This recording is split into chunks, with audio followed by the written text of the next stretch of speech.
revolution, all they probably do is squeal on the real. All these dirty Moors know the deal. When we start the revolution, all they probably do is squeal on the real.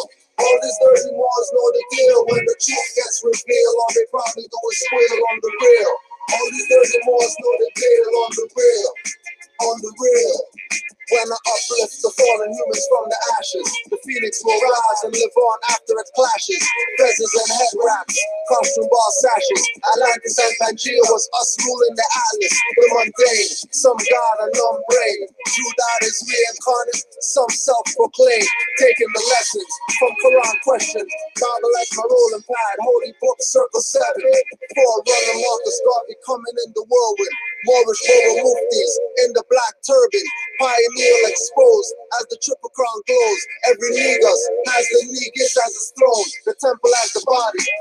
Truth as Mashadi with no bulge. I'm still armed without the robbery. Master arts martial and they marshal the law. Peace office abuse authority. Fracture your jaw. Clapping at yaw at bachelor parties. Not knowing whether it's controlled by HAARP. Stopping the tapping of UH frequency. Sent to the higher self from Sirius B or maybe Sirius A. The reverse is serious internet radio play. Like square shreddies are now diamond and new. Misleading, they charge a bill 50 for a shoe. It takes $5 to make. They load trucks with bins. Same goes for cars, construction tins. So clean, no scuffs. Revolution jumps, reclining in the armchair, speechless like monks. On the real, all these dirty Moors know the deal. On the real, all these dirty Moors know the deal. On the real, all these dirty Moors know the deal. When we start the revolution, all they probably do is squeal. Change is coming. I'm watching hybrids running for shade, cause Earth's hot, not like a preheat oven. Raid, the source for UV protection. If AIDS can go through the condoms, who you protecting? Neglecting the truth and lie accepting. Not in to be a person, reparations expecting. Planes going down, but you're not ejecting. Too busy flossing with the spinning rims and white beaters flexing. Fronts are fake elements, that's not real gold. Running from police with guns is not too bold, cause you got a gun but won't shoot back, son, or shoot first and earn your way off earth. Suicide is a sin and sin is ignorance. Not thinking criddle makes you ignorant. Missing the message, ego filling your brain with nonsensical thoughts just to drive you insane. On the real, all these fake Moors know the deal. On the real, all these fake Moors know the deal. On the real, all these dirty Moors know the deal. When we start the revolution, all they probably do is square. Our leaders labored black, they were assigned to us. As ancients, we flew, we didn't have to ride the bus or drink at their fountain. We didn't even need our own. The gun is a penis and every man is holding a crow. Thinking it's tough, but when you shoot, you bust. Like vixens holding you in with the camel hoof clutch. Smoking a Dutch, but fought much against the master. Sellouts will pay karmic debt in the life after. Don't believe me, seek the truth. I hear Hail Hitler when I play back these hip-hop loops that rap hip-hop. Nas said it's dead. Same gun he raps about, shot Jay in the head. Cripple a team. These ball players, they cripple a dream. Counting the asses that they slap but won't get a bad rap. And rap sheets were written by them. It's police, not following Moors, but niggas booming in their Jeeps. Europeans on the bus, they acting like niggas. Straight off the plantation, looking like J. Hill figure. From the foreigner, you'll never get compensated. This armor you man saying you strapped, you been miseducated. On the real, all these dirty Moors know the deal. When we start the revolution, all they probably do is squeal. On the real, all these dirty Moors know the deal. When we start the revolution, all they probably do is squeal. On the real, all these dirty Moors know the deal. When the truth gets revealed, all they probably do is squeal. On the real, all these dirty Moors know the deal. On the real, on the real.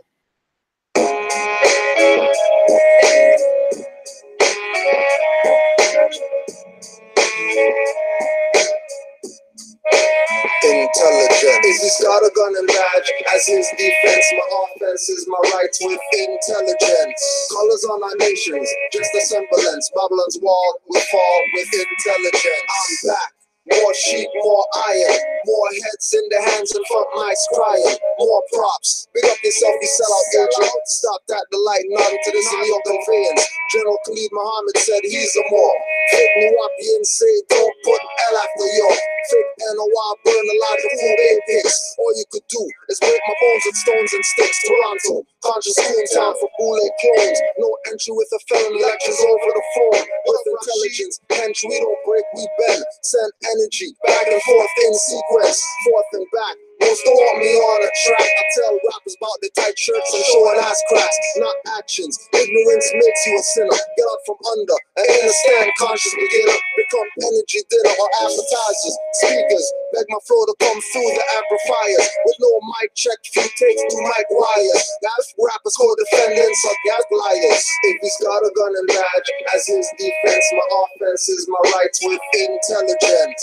Colors on our nations, just a semblance. Babylon's wall will fall with intelligence. Some call it races having us in their pens cause of your ignorance and no intelligence. Colors on our nations, just a semblance. Babylon's wall will fall with intelligence. Alchemists on beats, no full metal. Rapping dummies glimmering ignorance wells and sea pebbles. You got nothing, floating like it's precious stones. Think you got money cause they gave you a loan. In the mirror, do you see X or P Newton? Do you see a black or more or a European? Do you see a Trinbagonian or Jamaican? Or a member of Earth's first population? What do you see in the mirror? A goddess like T or a sellout supporting Master Hill figure? Ask in the mirror, how you looking straight veinless? Negroes see the God but acting ignorant. Some look and see wives of self-shapeshift. Some look and find the truth in eyes dark places. Revlon and Maybelline fake faces. Makeup can't hide ex-slave mental cases. With blonde weaves, that's not bad of course. Forgot to mention Rome, blonde hair identified horse. We are not guilty but want to be in no sense.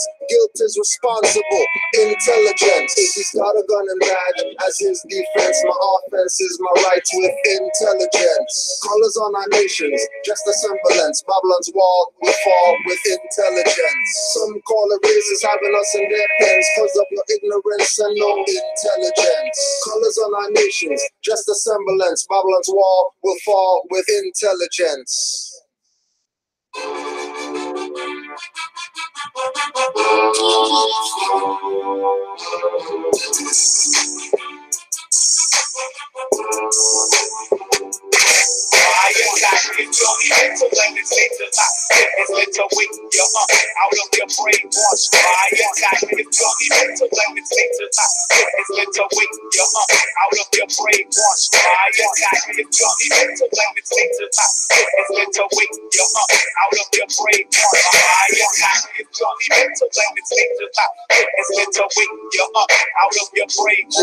When more study our Quran and questions for Moorish children, prosecutors and magistrates hail us in the admin buildings, challenging jurisdiction, paperwork sent first, no fiat when quenching their money hungry, bloody credit thirst. Trustees benefit when they cheat your estate.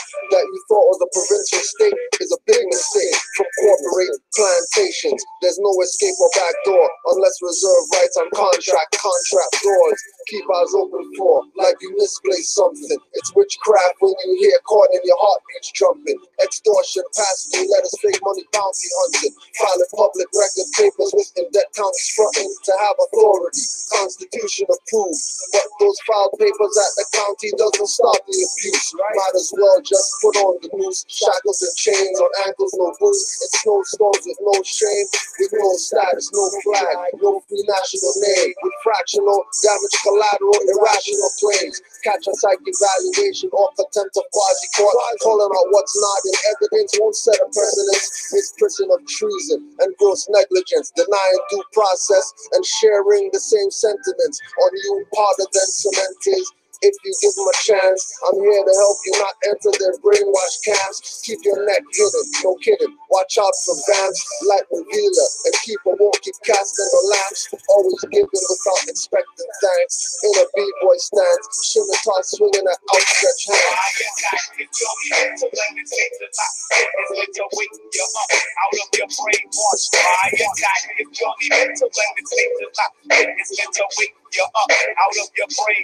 Yo, they running the floor with elegance, lower self-elements. Get the gentleness storm of Hannibal Alp elephants. taking back our settlements, induce relevant resonance in full life ancestral mind, no artificial intelligence.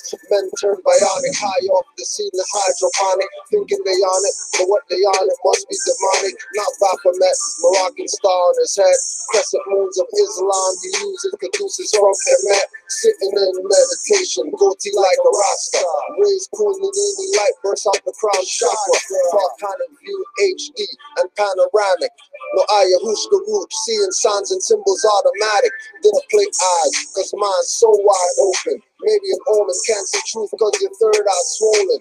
And it's not going down no matter what spell's spoken, or your devotion or golden poison potion. Can't even use water frozen Moorish shogun. Since the calcifying chambers now rest in the bottom of oceans. Left open, false prophet quoting and chasing. Minds under control like lasers for stealing, engraving. Mental blocks and thought barricades the real enslaving. No cape, no type, no dynamic duo when I'm saving. With heads locked, heart brainwashed, don't think I'm breaking or e-boying. With scholars, very annoying. With hillbilly sovereigns, knowledge he hawing. Being sold out by my own is what has me worried.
Conscious coons play tough in email wars, back and forth like waves crashing on seashores. Questioning my MC skills like magistrates when KKK men treat you like the savages. Why? Cause they uphold the Constitution. Dred Scott could tell you ex-slaves lack a constitution. In war, for some there's collateral damage. Moors are the shrine of the shrine of maggots. Take heed, matter of fact, take this book that I know you won't read or take a look.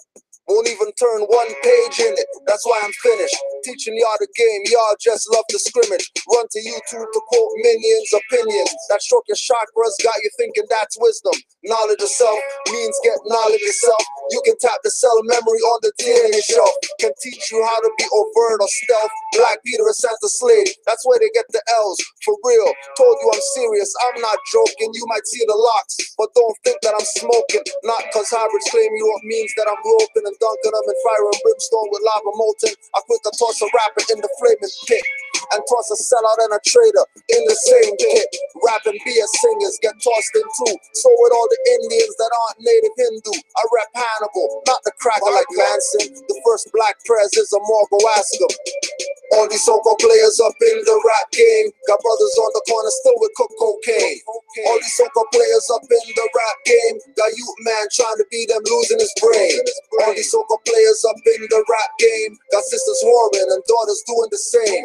All these so-called players up in the rap game. All these so-called players up in the rap game. You can talk the talk, but I won't trip. Since I am chic, I'm asking to see a slave ship. Show me a slave ship bolt or a slave ship sail, a slave ship plank or a slave ship nail. I can show you. They would have drowned in piss from 4 months of urination in the big bottom ships. Sleeping on my hair, my neck is crooked for weeks, but chained for months. Slave jump up and hit the fields. All the black Indians got turned to Negro slaves, black and colored with Euro names on their graves. During Columbus expeditions, Moors got shipped to Europe and returned to be burned and whipped, branded, under and overhanded. Andrew Jackson tried to kill us when the Seminoles banned it. Haitian Moors used Aruba, formed an alliance and gained serpentine fire through American science. All these so-called players up in the rap game got brothers on the corner still with cocaine. All these so-called players up in the rap game got youth man trying to beat them, losing his brain. All these so-called players up in the rap game got sisters whoring and daughters doing the same. All these so-called players up in the rap game. All these so-called players up in the rap game.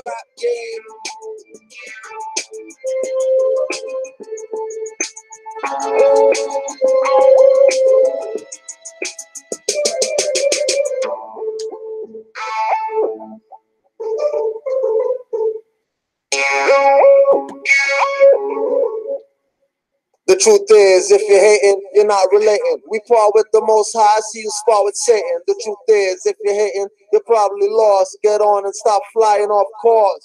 The truth is, if you're hating, you're not relating. We part with the Most High, see you spar with Satan. The truth is, if you're hating, you're probably lost. Get on and stop flying off course. Prime the holy assaultant, running through devil's rituals. I'm burning rainbow flags into the cauldrons. See demons running and tripping, trying to seduce me with spells through vixens. To make me lose third eye vision, put out my ether, try to dull my non-shine. See the X on my chest, shows that the beast is suppressed. Prime time is blessed by Ra's energy, giving me guidance through my descendants. Watch for hype soaks, try to raid my entrance. Worshipping the golden calf, like golden Jesus heads and platinum crosses with ice, and they thinking they're nice, but judgment is twice. The truth is, you more lost than the ark. It's time to mentally wake up out of those ages that's dark. The revolution we here to kickstart, re-spark the black renaissance. The past and the future have a resemblance to how it was in the beginning, it would be in the end. Elohim created man that slept with the daughters of men from the Caucasus caves. Sexually, the gods didn't use cautious ways. Trick knowledge and kidnapping made them nauseous slaves. Looking for Zion, but they lost their way. Heaven is in the mind of the lioness and lion. Looking for a savior who's God's right-hand man.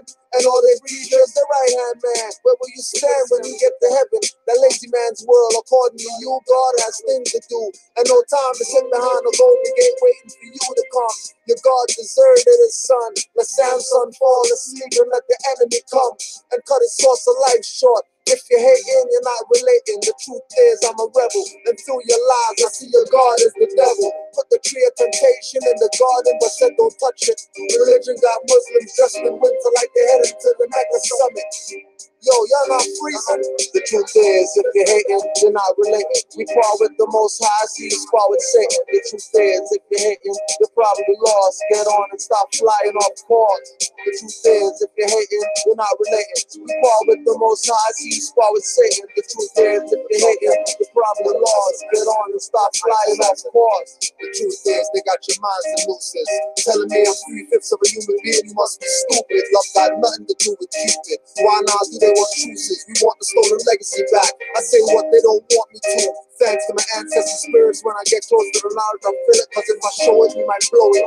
Cause Mr. All Real Negro was made us up to get with those people who try to stop the life clock, but never knew about the most I chosen few. They took the red, white, and blue and preferred it for sex in the church. The female faith, they skirted it with the veil and hailed the high priest from Egypt. I hate blacks that act like they don't see shit. Attitudes of ignorance, millennium maroons, the first victims of the guns and booze. From the first time they came and raped it, they took our gold. Now they want to take your mind and soul. The truth is, if you're hating, you're not relating. We part with the Most High, see you spar with Satan. The truth is, if you're hating, you're probably lost. Get on and stop flying off course. The truth is, if you're hating, you're not relating. We part with the Most High, see you spar with Satan. The truth is, if you're hating, you're probably lost. Get on and stop flying off course. They made Africa the auction block to crusades. They say they're bringing knowledge, all I see them bringing us porridge. Falcon got his million man marching on the same block they had us as slaves for auctions. So I saw them put those others' actions, they just become distractions to my aura. I speak and never boil good destroyer. If you on vibes and Satan's spies, I'm not trying to step on toes, I'm stepping on ties and blows make heads crack. Devils screaming my neck, my back, waving their white flag, but we show none. Rappers turning actors, all they need in sermons. I flow and give your brain a purging if you're not learning. The knowledge is power. I drop an hour of knowledge in 3 minutes. For me, that's a scrimmage. I'm too high to see limits. Staring at Rob replace my carriage. I don't smile, watch face, or beg friends from faggots, cause opposites attract. lights repel. Sitting waiting for emancipation Israelites rebel. Cause if you don't have the mark, you can't buy yourself. Don't let them fool you, it's dark and cold in hell. Here comes the star disciple, verbal rifle. My flow sawed off, all your saliva, your stifled, choked up. Cause I spoke up, I've been woke up from the sleep in this matrix. You're searching for Zion while your heaven gate shapeshift. Devil's elves got the God's irons off the shelves. With blacks only bucking at blacks, you know you bucking yourselves. When will it stop? Put down the gun, leave the Babylonian ways. Killing your brothers, acting like Cain. Doing things not backed by scriptures. Falling on your face to pray and celebrating Christmas. Wearing all types of robes and symbols. Kissing black stones. Worshipping the wailing wall like imbeciles. Facing east to pray while the source is all around us. It tells you not to eat pork in the 7th verse of Leviticus. Christ is Christus.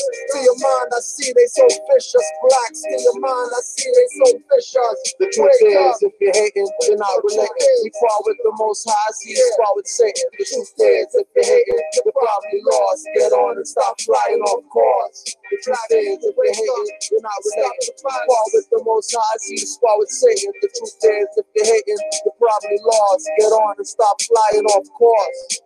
Lost. I want to stop flying off course.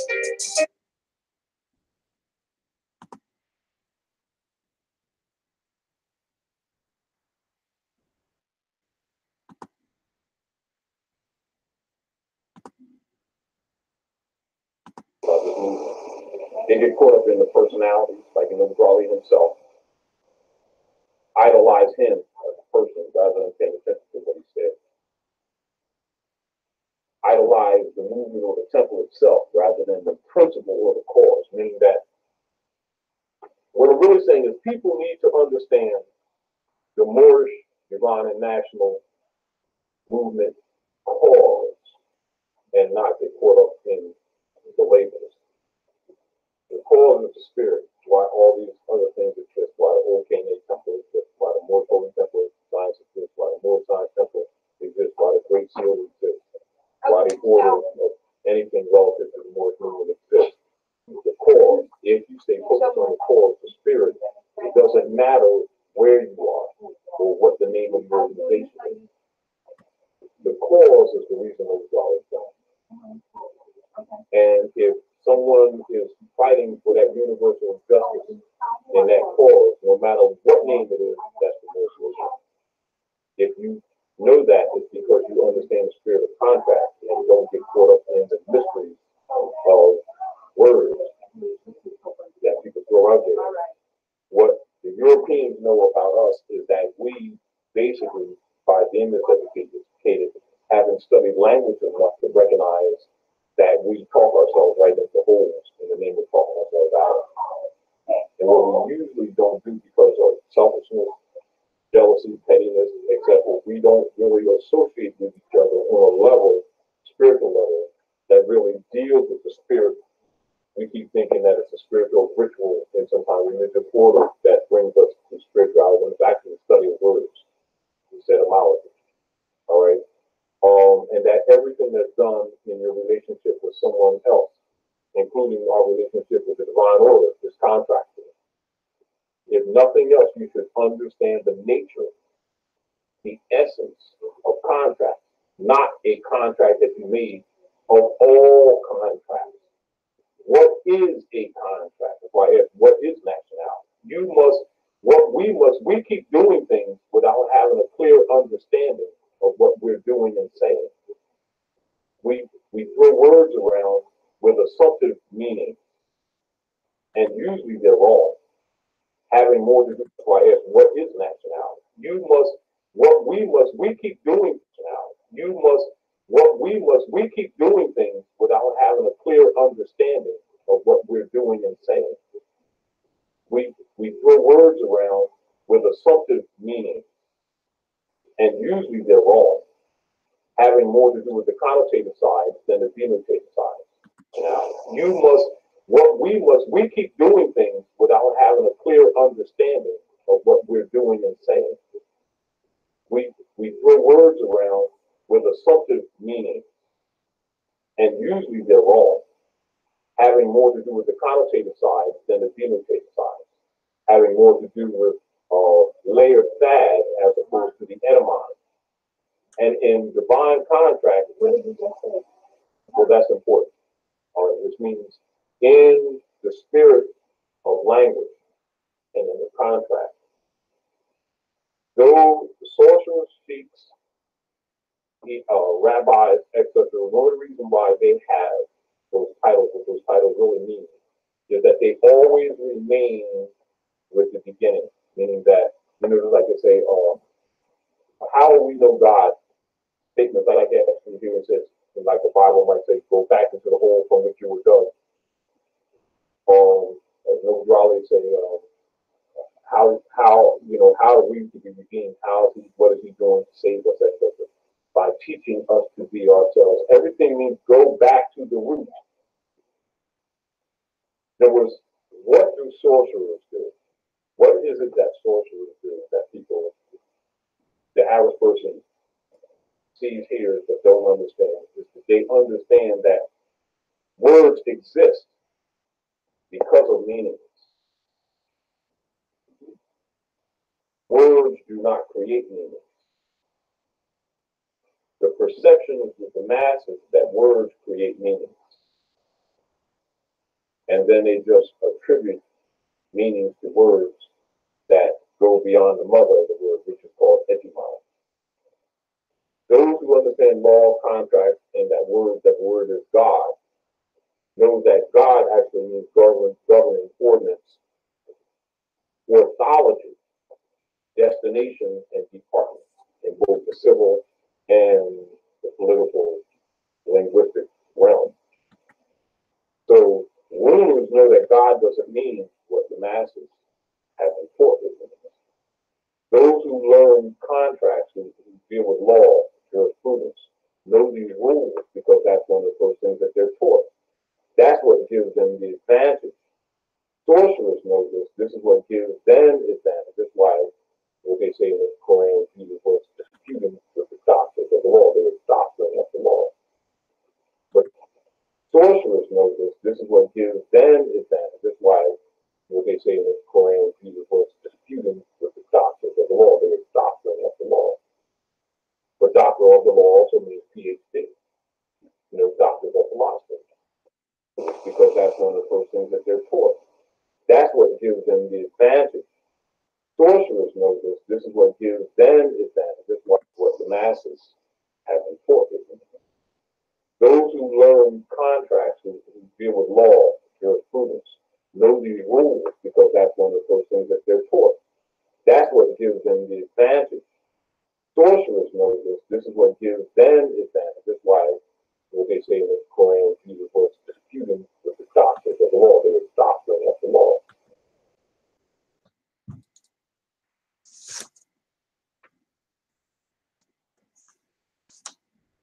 So they're out here trying to claim some authority. And I keep telling you forever that this is about birthrights. It's not about your messed up egoism that you don't know how to control. This is about birthright.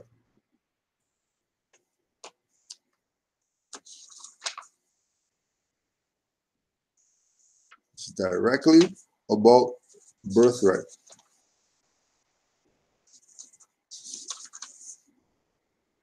Noble Drew Ali and Marcus Garvey were about to blow the lid off everything.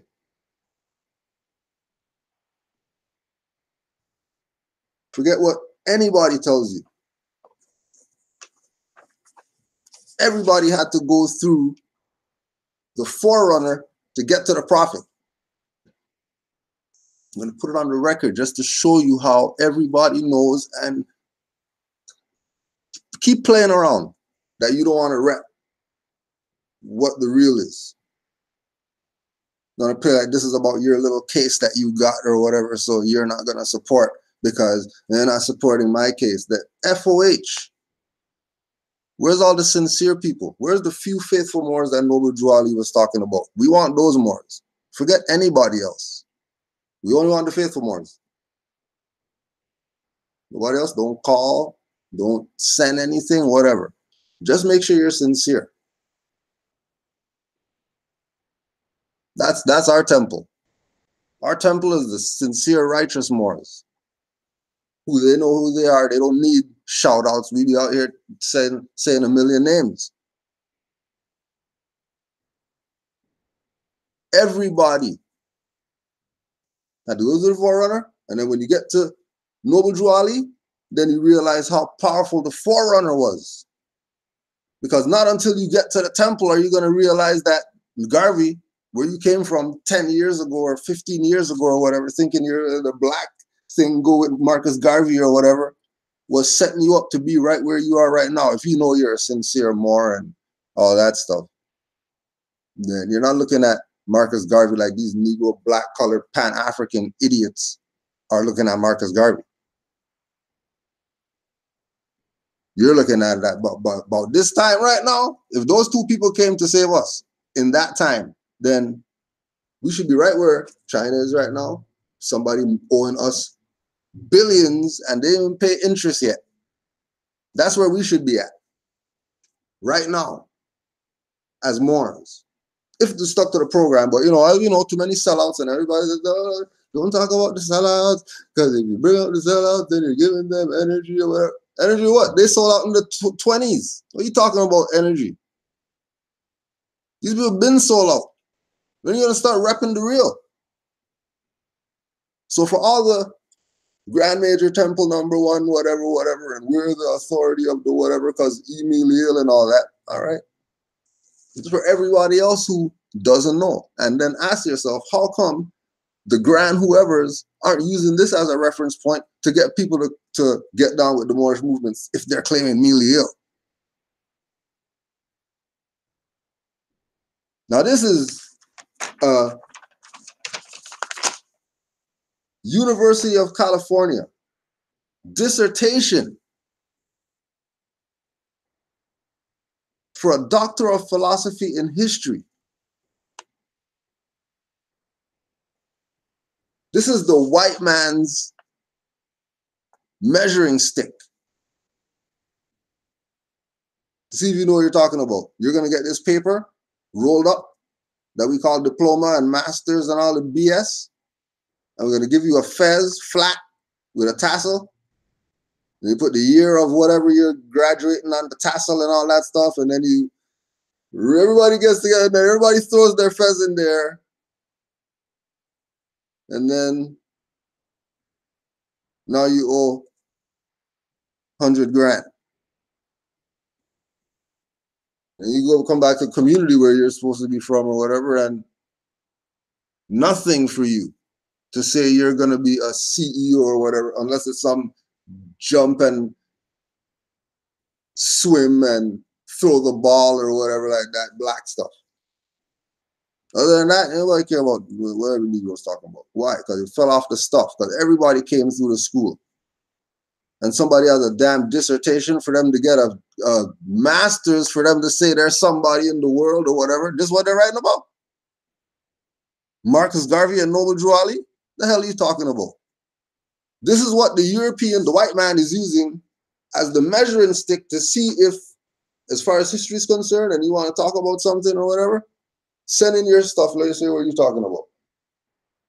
They're sending in this to qualify them as, yes, I am who I'm claiming that I am, because I went to all these classes and I have all the records showing perfect attendance and all the accolades and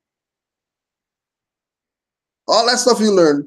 For your final stuff, you're talking about Noble Drew Ali and the Moorish Science Temple, a study in race, gender, and African-American religion, 1913 to 1930.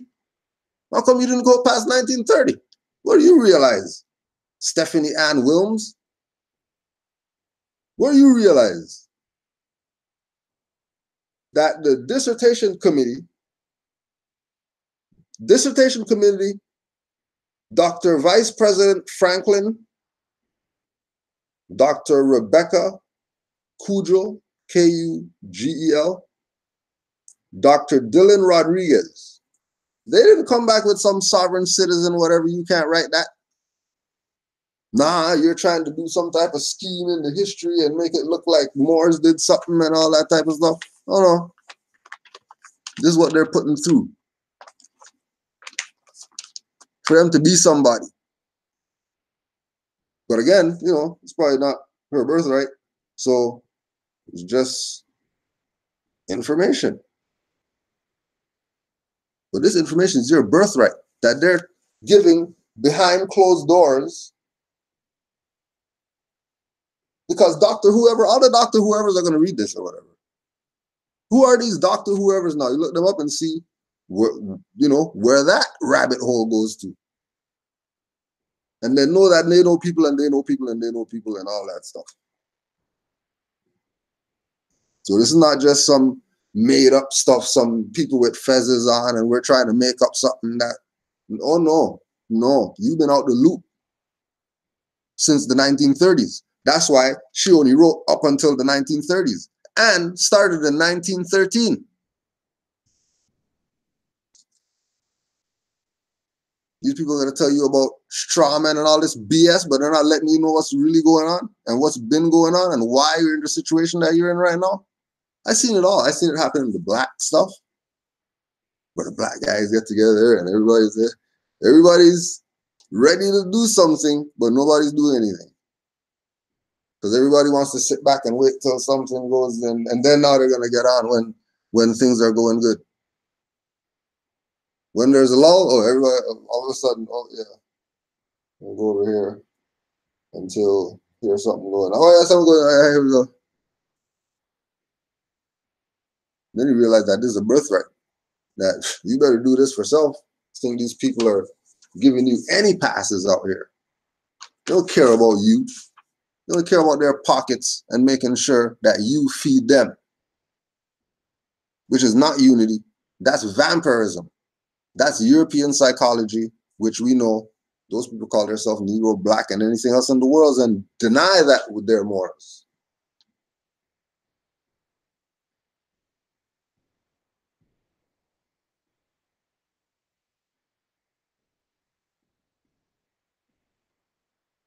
Tell you,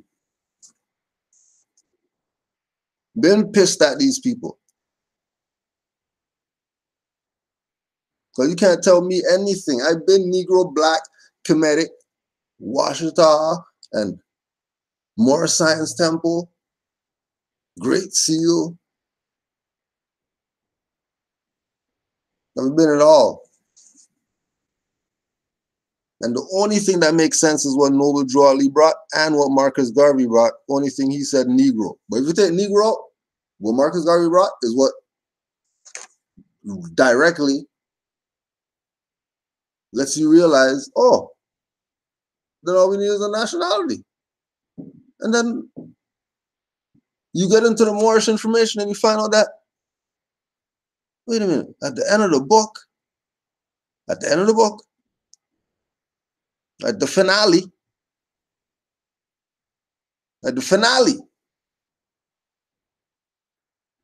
last page, forerunner of the movement, Marcus Garvey. What? What do you mean you guys knew each other?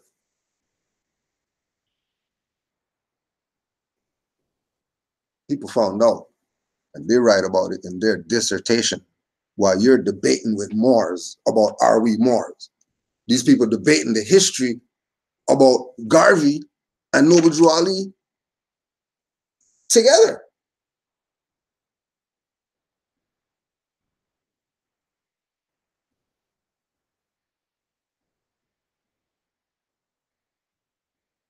Again, the layman wouldn't get it, but we know that there's people out there because we get the calls and all that. We know there's people out there who are waking up to this from the perspective of they're not trying to get out of some stuff that they got themselves into as a Negro and trying to be a Moor to get out.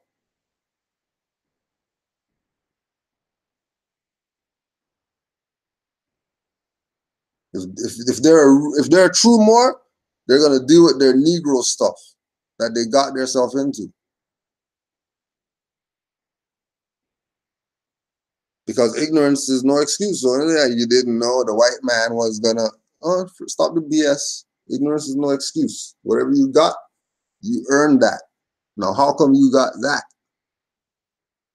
And then were you willing to take the 40 days and 40 nights and see that as the, going through the judgment, just like Yahshua had to go through, just like Muhammad had to go through, just like Confucius and whoever else had to go through their trials and tribulations.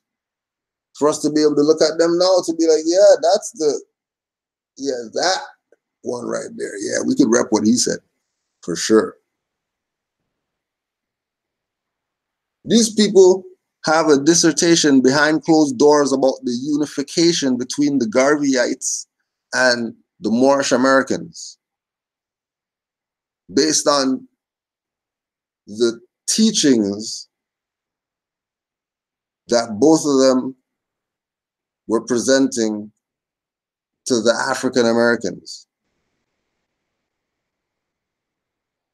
which Canada is in America, jackass. There's no country called Canada. Canada's in America.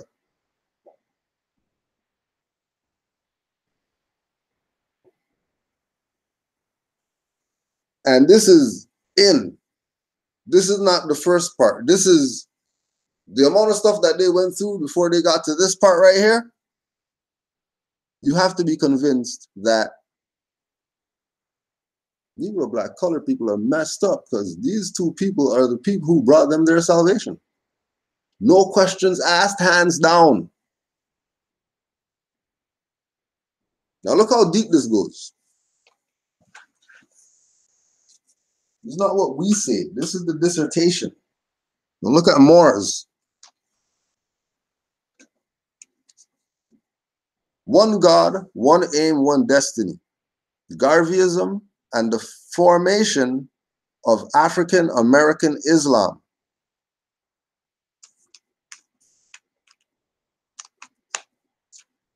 In 1909, after completing 2 years of education at Alcorn College in Mississippi, Edward Mealy, future Supreme Grand Sheik of the Moorish Science Temple of America, made his way north to Chicago, Illinois. Once in the city, Mealy joined the famous Olivet Baptist Church, pursuing his desire for church service as an active participant in the congregation and sparkling his interest in the plight of his fellow African American migrants in the city.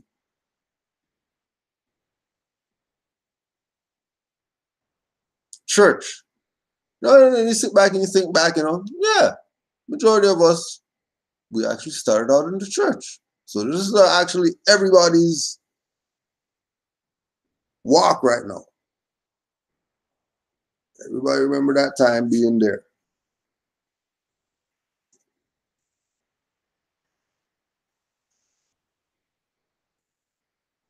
By the end of World War I, Mealy had expressed his interest in the cause Afrique by joining Marcus Garvey's Universal Negro Improvement Association in Chicago. They're giving up stuff. So now think about this that they never talked about. Okay, yeah, there's UNIA. Okay, yeah, there's Marcus Garvey. How about they were in the same jurisdiction at the same time? They didn't know each other. They didn't pass each other's paths. And remember, this is coming from the future Supreme Grand Sheik of the Moorish Science Temple of America was Garveyite.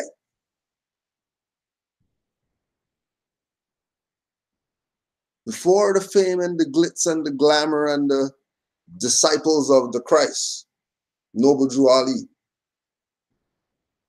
going through his trials and tribulations, Garveyite. Now we want to make sure we put on the record. Make sure we put on the record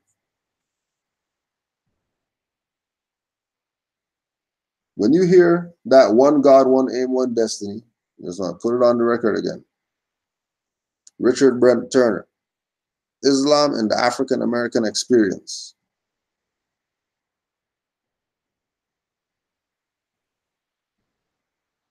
A March 1917 editorial in Champion magazine affirmed, "The Negro is crying for Muhammad to come forth and give him the Quran of economic and intellectual warfare.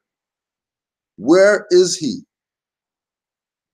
Meanwhile, the journalists of the Negro world compared Garvey to the Prophet Muhammad, the Prophet of Allah, concentrating his inexhaustible, incandescent energy on the spiritual material liberation of his people and the herald of the new dawn, Garvey stressing with equal zeal the material spiritual redemption of his race. Another writer called Garvey a child of Allah, and Garvey himself evidently agreed, comparing himself to the Prophet Muhammad in one of his speeches. "Muhammad suffered many defeats at certain times," he said, "but Muhammad stuck to his faith and ultimately triumphed, and Mohammedanism was given to the world. And as Muhammad did in the religious world, so in the political arena, we have had men who have paid the price for leading the people toward the great light of liberty." Arnold Josiah Ford, the musical director of the UNIA, utilizing the symbols of Islam in several of his musical compositions for the organization.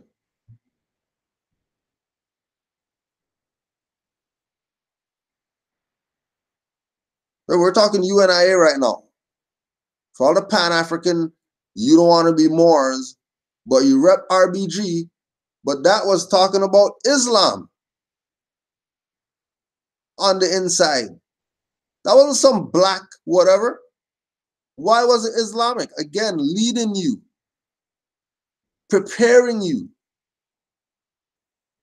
getting you ready so that you can be able to receive what the Prophet was going to bring to you.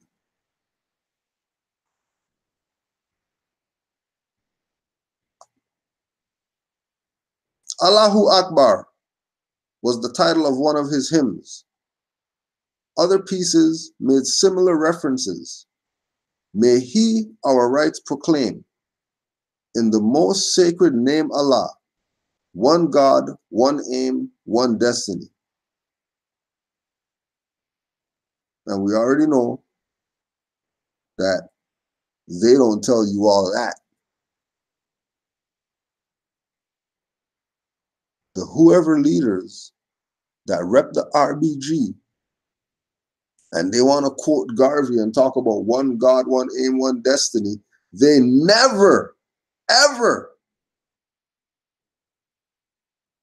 tell you about the part, "May he our rights proclaim in the most sacred name Allah, one God, one aim, one destiny." Playing with you. Why? Because ignorance is no excuse. And like we listen to what the sorcerers know what they're doing. Forget the bodies that you see doing stuff. It's sorcery going on. I think they're mad at active Moors. Telling Moors they can't go through the Arab chamber because you know certain people that we don't like. What do you mean? Like what are you talking about? That's what you have Arab chamber for?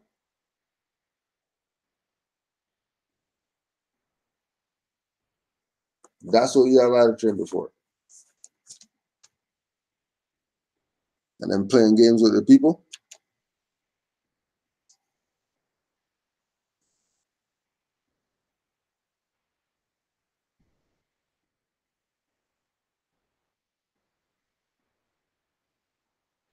after a dissertation.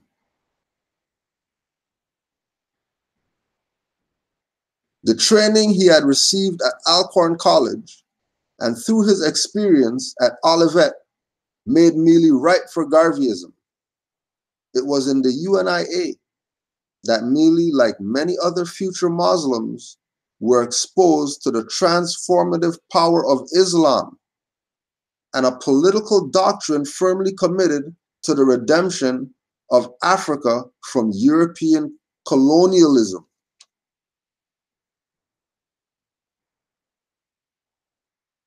Now, for people who don't know and, you know, they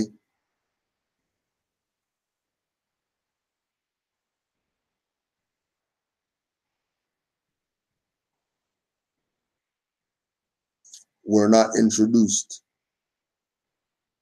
to certain aspects of, you know, when we say Islam, for example, we say Islam, then we're dealing with some sort of high frequency, you know, just by Islam alone. Remember, talking about the word and words having certain power.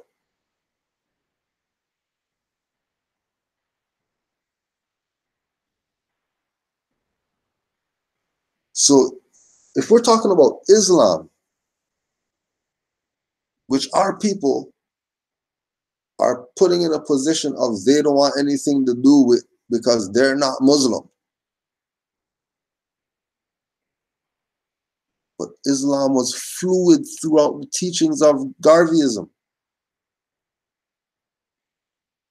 There's no UNIA without Islam.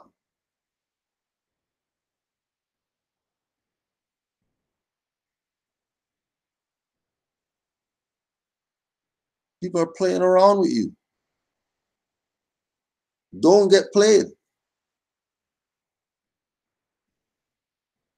No need to get played.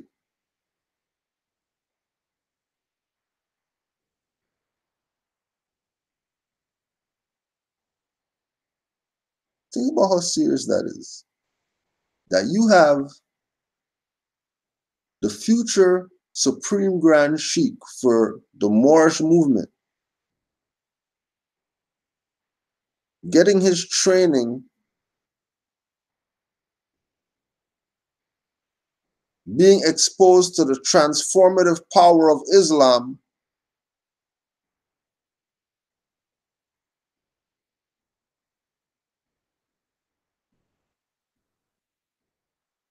being exposed. This is through Garveyites, Garveyism, Marcus Garvey, Red, Black, Green, Black Star Line, Black Legion. Yo, they were on some Islam.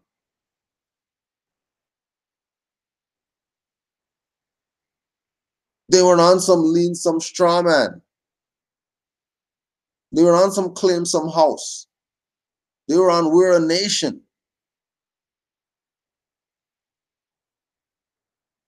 This was Garveyism now.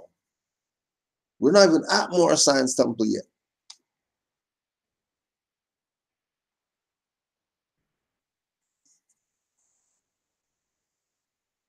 Marcus Garvey's UNIA planted itself in American soil in 1917 in the center of Harlem in New York City and served as the seedbed for a number of African American movements for self-determination in the first half of the 20th century. Among these various movements were a number of religious organizations, including the Moorish Science Temple of America, founded by Noble Drew Ali in 1925. And UNIA itself was imbued with the rich religious symbolism and language. Yet beyond its endorsement of the African Orthodox Church, headed by George Alexander Maguire, Garvey did not advocate for any specific religion. Instead, the UNIA was fertile ground for flexible interpretations of race, history, and religion, resulting in a multitude of Black social organizations inspired by Garveyism. Indeed, the diversity of religious movements that flowed out of Garveyism demonstrates the fluidity of religious exchange present in the movement. Despite this rich and diverse cultural landscape, we know very little about the Islamic presence among the rank and file Garveyites. Now, if Carlos Cooks is going to bring back the legion after after Garvey transition and put them in black fezzes, trust me, they knew about Islam. They weren't absent-minded as to what Islam is and the part that it played. You know, Deuce Muhammad Ali walking around with fezzes up and people aren't getting down with Islam. It's not possible. It is not possible.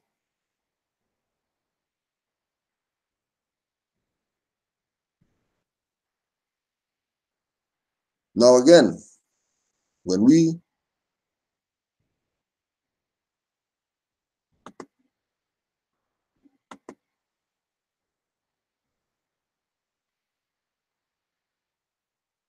even go to their stuff, all the stories that you hear about some slaves or whatever, just Muslims they're talking about.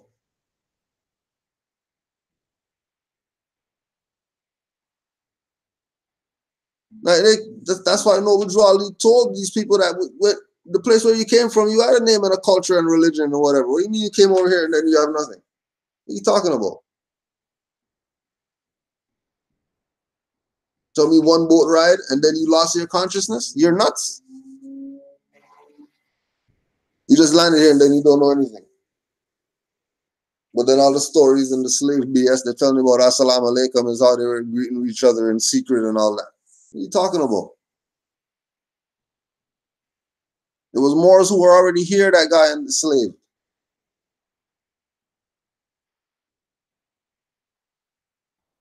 And through all that mess, we came out the other end and had two options for our liberation out of the BS. Whatever you want to call it, whatever you say, what happened, forget all that BS. After that, 1865, they say, fine, these guys are free. You guys aren't slaves anymore. Okay, now what? Standing around? No, you got to work. Picked up right where we left off, like it wasn't even nothing. Just picked up right where we left off?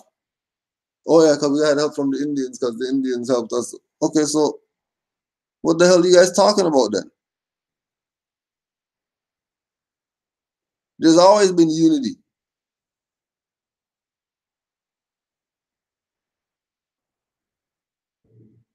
There's always been unity. And the Moors talking about in one of the meetings last week that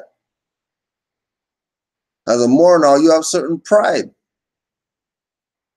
You know what I mean? So you might not even have your fez on or whatever.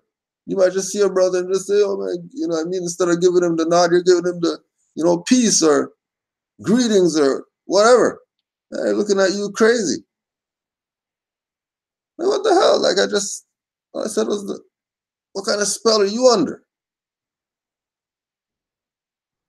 That you're blocking love. Like you pull up your shield and love's coming. Why you put, yeah, well, love's coming, so I put. Let's see how lost we are. Because why? We didn't stick to the program. That once you get out the Negro or whatever, which everybody's gonna put their hand up and say, yes, Garvey, we can give him honors. Nobody's gonna have their hand down. Even the Europeans gonna be like, yeah, we're gonna give we gotta give it up for Garvey. All right, if you make it that far, then Noble Jolly just jump over and then everything's done. But nah, tightroping this thing into eternity. When there's documented, this is not our stuff, somebody else's dissertation. And they're telling you.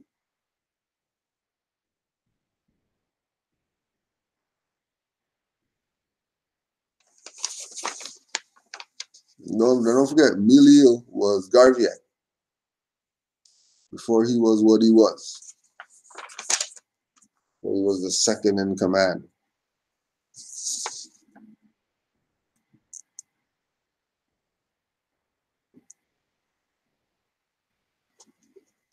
Right? Because yes, things that Marcus Garvey presented had its own ring. It had its own ring. But when you have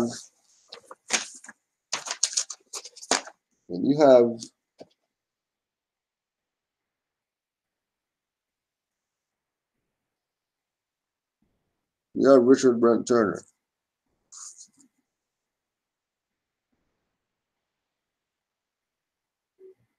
presenting certain keys to us so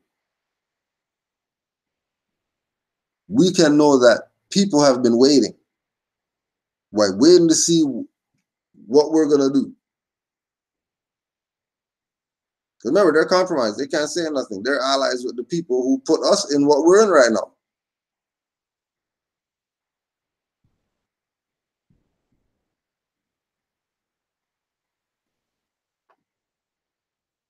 A March 17, 1917 editorial in Champion magazine affirmed, this is about the UNIA, the Negro is crying for a Muhammad, a prophet. The Negro is crying for a prophet to come forth and give him the Quran of economic and intellectual warfare. What's the whole purpose of having the Quran? Well, the Quran is what the parents are supposed to be using to teach their children to be supremely divine. That their house is clean. Like little Yusuf, A's, no questions. Have school calling like, making up stuff to get him in trouble or whatever. Now you making up stuff on the youth man. Making up stuff on a child. Try to get them in trouble or whatever. Because they came up knowing that they're more and you're not going to fool me with your BS. He found the prophet through his parents that taught him using the Quran, using the teachings of Noble Jew Ali.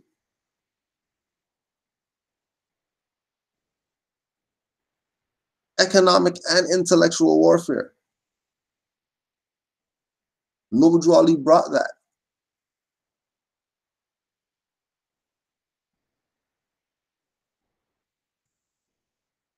So if Noble Jew Ali brought that, and they're echoing to you in their dissertation, and you know what? This thing was deep.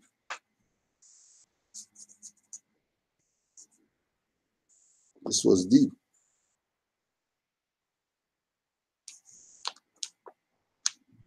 On a Sunday evening in August 1920, UNIA member from California, Reverend Dr. John Dawson Gordon,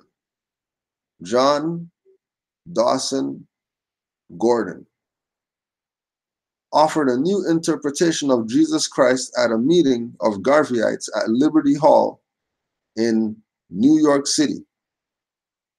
Reverend Gordon defended their deliverer from oppression, Marcus Garvey, the Black Moses. Don't go back on Jesus Christ.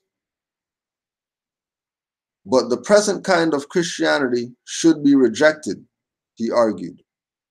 So I want all of us to be imbued with such sentiments as we have had tonight for this Moses of our race, who is going to inspire us with true manhood through his entire exertion and help his race to go on to success.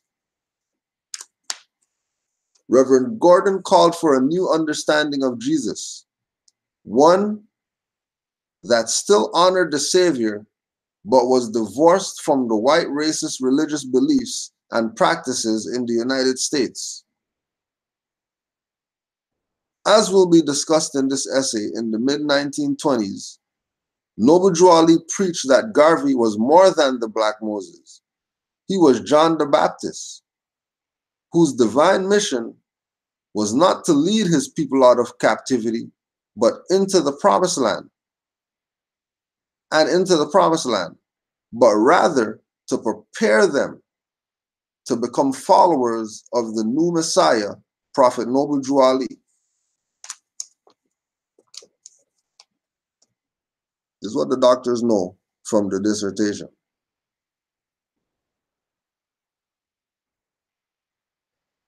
This is what the docs know.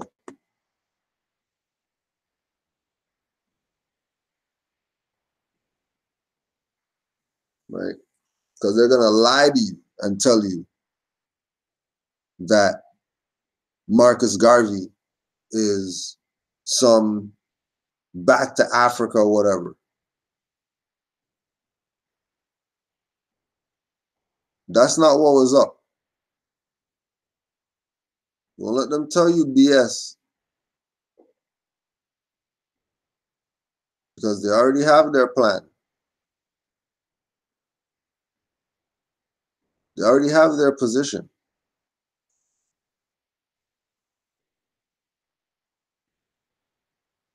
We are not here to cause any type of whatever. We're just letting you know what's up. Because it seems like you can't get the obvious. Something's wrong with our people. That they don't want to support their own. They want to just rape their people. Like my brother who looks like me raping me is not unity.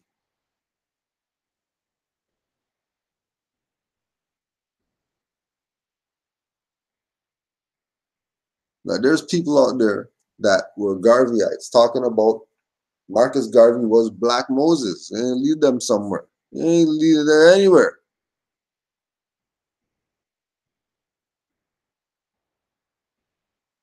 In studying, like we were talking about yesterday, the little blue book or white book, or whatever color cover is.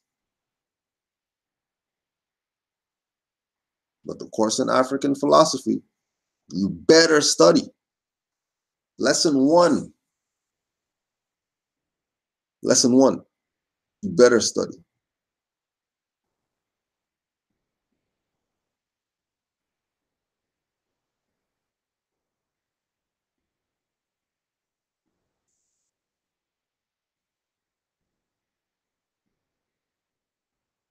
They're calling him Black Moses. Through her studying, she's like, Black Moses? And Drew Ali was actually saying he's John the Baptist. And when you look at what was presented by Marcus Garvey in its right context, you can see that he's leading you to something.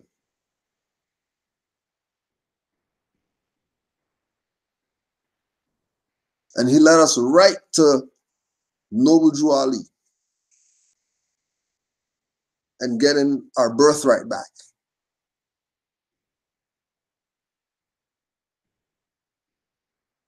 Having that.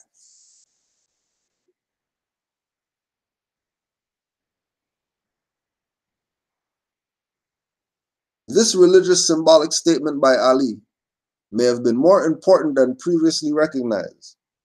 As Garveyism began to spread, it transformed the way that some colonized people understood their position in the world. East Indian Ganesh Rao, in a February 1922 letter to the editor of the Negro World, observed that Garveyism is a passion, a new religion that is filling the souls and spreading faster and winning new converts. The tenet, though simple, is fervently voiced and re-echoed. One God, one aim, one destiny. Now again, remember, let's just go back to remind you, in case you forgot. It's not one God, one aim, one destiny. It's may he our rights proclaim in the most sacred name Allah, one God, one aim, one destiny.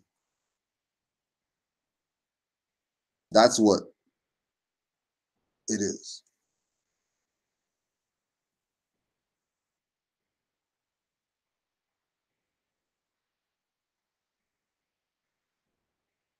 Though simple, that re-echoed chant that they like to tell the people. One God, one aim, one destiny. Everybody put up the fists and stuff. How come you guys don't say the Allah part? Why you leave the Allah part out? Oh,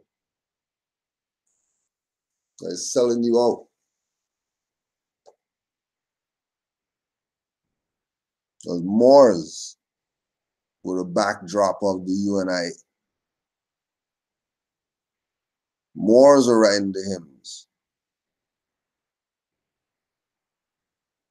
And again, went back to the same idea that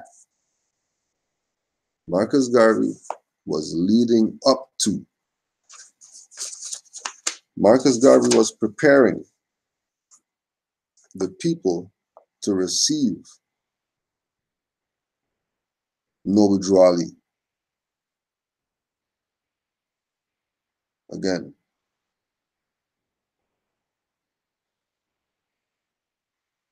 Richard Brent Turner.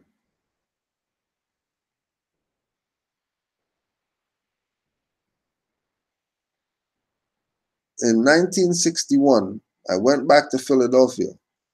The largest group was Elijah Muhammad's group. The most militant Muslims were on the East Coast. We didn't give into negativism with them. We just remained aloof from them. Most of the people in the Ahmadiyya were all from the 1920s and 30s. They were not involved in nationalism, loyal to America. But I was younger, involved in the Black Panthers and all that nationalism. We like to say that Elijah Muhammad was influenced by Mufti Muhammad Sadiq. There is a photograph that exists of Elijah Muhammad and Mufti Muhammad Sadiq sitting together on the stage with Noble Drew Ali and Marcus Garvey.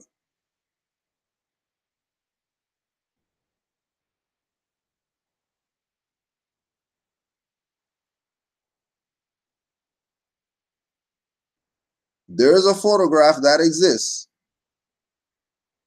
There is a photograph that exists of Elijah Muhammad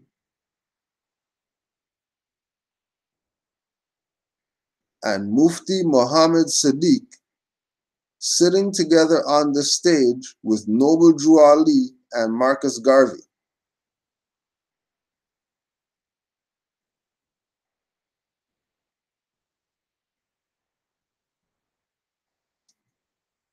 Just letting you know, People have been playing you. And you really should be Moors so you can really support your own. Because when you support black, you're not supporting your own. When you support African, you're not supporting your own.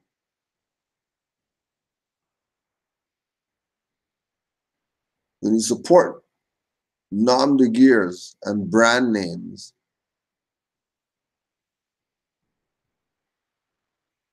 you're not supporting your own.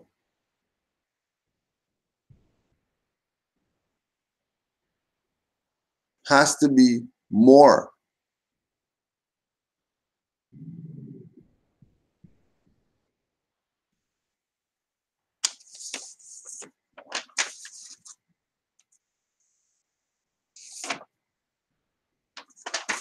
Mohammedism, the true faith for Garveyites. The concern over the spiritual well-being of Garveyites was discussed at the UNIA's 1922 convention. An entire session was dedicated to the future religious faith and belief of the Negro. According to the accounts, the discussion was lively and spirited, and at one point, several suggested that the Mohammedan religion was the religion of 3/4 of the people of the Negro race of the world, and therefore should be considered an important religious alternative to Christianity, declaring that there were more righteous people found among Mohammedans than among professed Christians.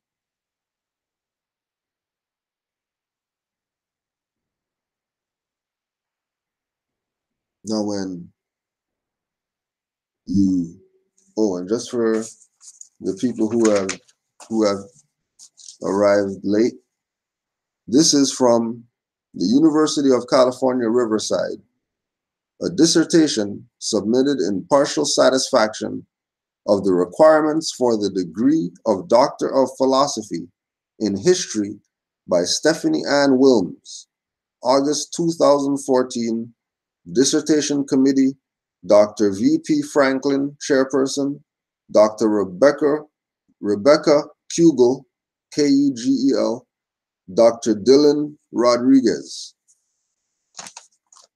Oh, and the title of the dissertation is Noble Drew Ali and the Moorish Science Temple, A Study in Race, Gender, and African American Religion, 1913 to 1930.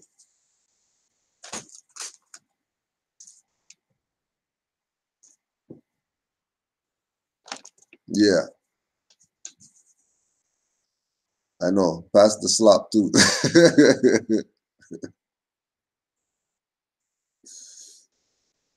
Now remember, anytime they're talking about Christian versus Muslim, Christian versus Mohammedan, Catholic versus something, know that that's because of the Moors and Europeans' battles.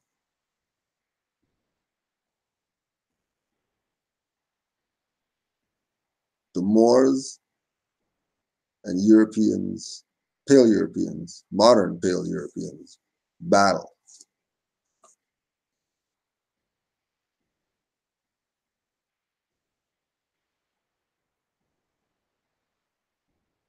Now remember, when we're talking about Islam,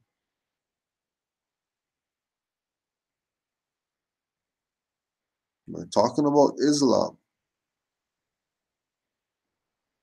Get out of what you thought Islam is. That's going to be a hard pill to swallow. Because we've been beat in the head with incompetence. And once you remain incompetent, then you're a minority. And if you're a minority, then you're forerunnerless and profitless.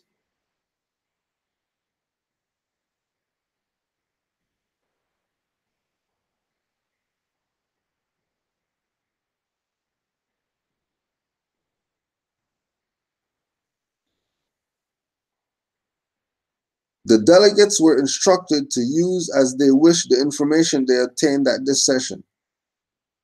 At the same time, Garveyites may have had exposure to Islam from the works by Pan-Africanists such as Edward Wilmot Blyden and Deuce Muhammad Ali, who were sympathetic to Islam and influential on Garvey. In 1887, Blyden published Christianity, Islam, and the Negro Race, a compilation of speeches, articles, and reviews. The first chapter, Mohammedanism and the Negro Race, declared that Islam among Africans was quite dignified and respectable. Blyden was also an advocate of Pan-Africanism, arguing that Africans on both sides of the Atlantic needed to unify. These ideas were later echoed in the ideologies of Garvey and Noble Drew Ali. Deuce Muhammad Ali was influential in disseminating ideas about Pan-Africanism and Islam. Through the African Times and Orient Review, ATOR, African Americans learned about events in Africa, Europe, and Asia. The journal began circulation in 1912 and by 1917 had established offices in New York and Chicago through the Chicago Gazette and the Champion magazine, respectively. ATOR also had agents in Yonkers, New York, Wilmington, North Carolina, Pittsburgh, Pennsylvania, and Los Angeles, California. This allowed the dissemination of Islamic and Pan-African ideas in African American communities across the United States. Deuce Ali remained an important figure whose ideas about Islam and Africa remained influential well into the 20th century. As early as 1912, Deuce Ali advocated the unification of Africa and Asia, a theme that would get picked up by Noble Drew Ali.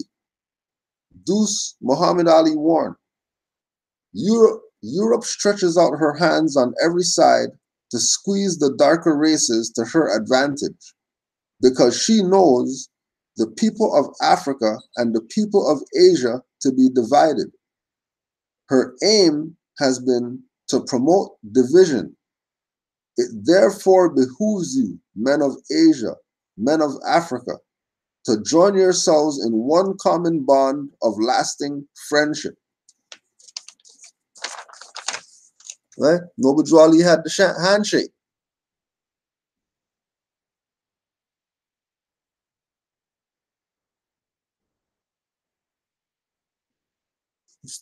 That's the unity. That is the unity.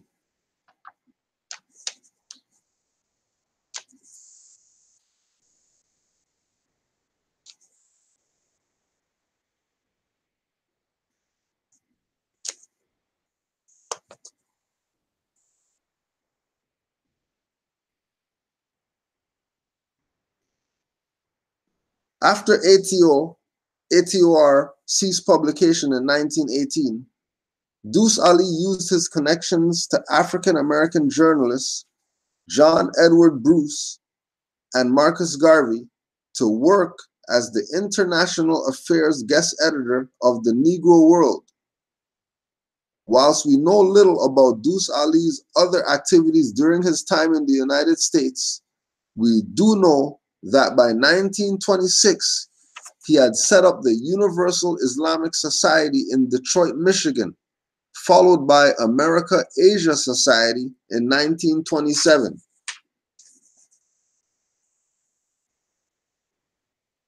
That's Deuce. And remember, all we have is a picture of Deuce with his fez on. So nobody can say that he was not being what he knew. He wasn't playing premature. He knew himself. And he was an example for the prophet, and the forerunner.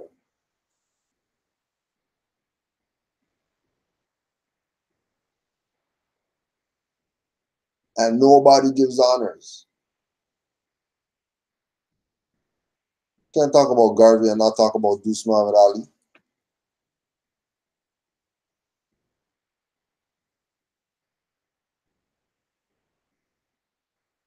Telling me about some black guys that Marcus Garvey knew. Oh, how come nobody told about Noble of Deuce Muhammad Ali?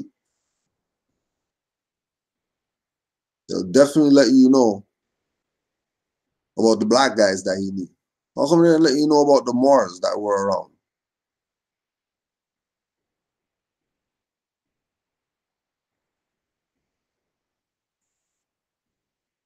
Possibly inspired by Deuce Ali, Noble Drew Ali's program for MSTA included a revising of the historical identity of African Americans.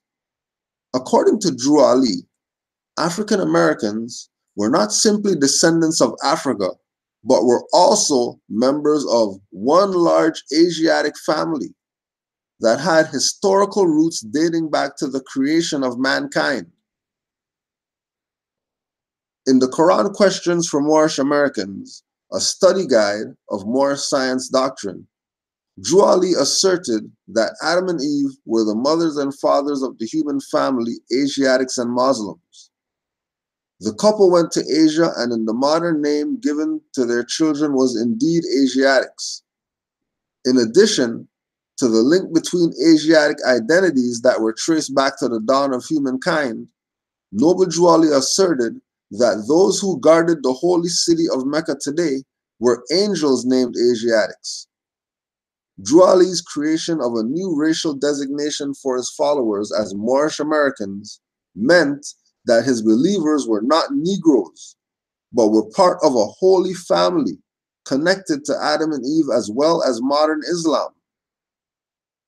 Moorish Americans were thus members of a worldwide Asiatic group, and instead of insisting that the peoples of Asia and Africa unite, Drew Ali argued that they were all in the same. In his plea to the nation, Drew Ali insisted that all loyal, faithful Moors, members and the American citizens, to help in uplifting fallen humanity among the Asiatic race and nation. It is clear that Drew Ali, in an attempt to better conditions of African Americans in the United States, used a combination of ideas about race, nation, and religion to construct a viable identity to offset the disparaging images prevalent in American society. And then you go back and you look at all the Garveyite parades, right? And then think about that. And then right behind that is the Moors in the parade.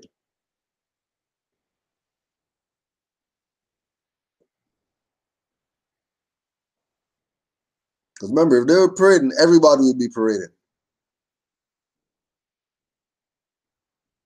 Again, that's why we go back to the beginning, that even Emile was a member of UNIA.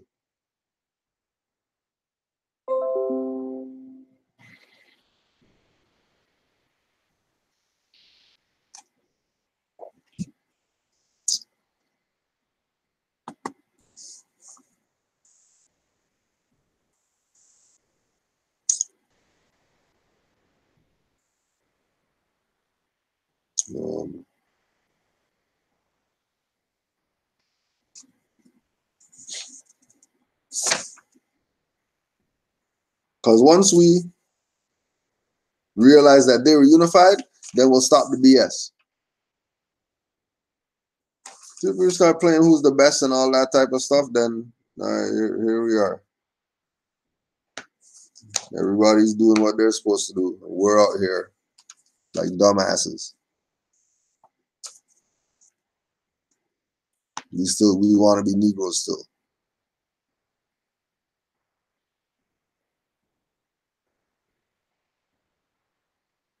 You know.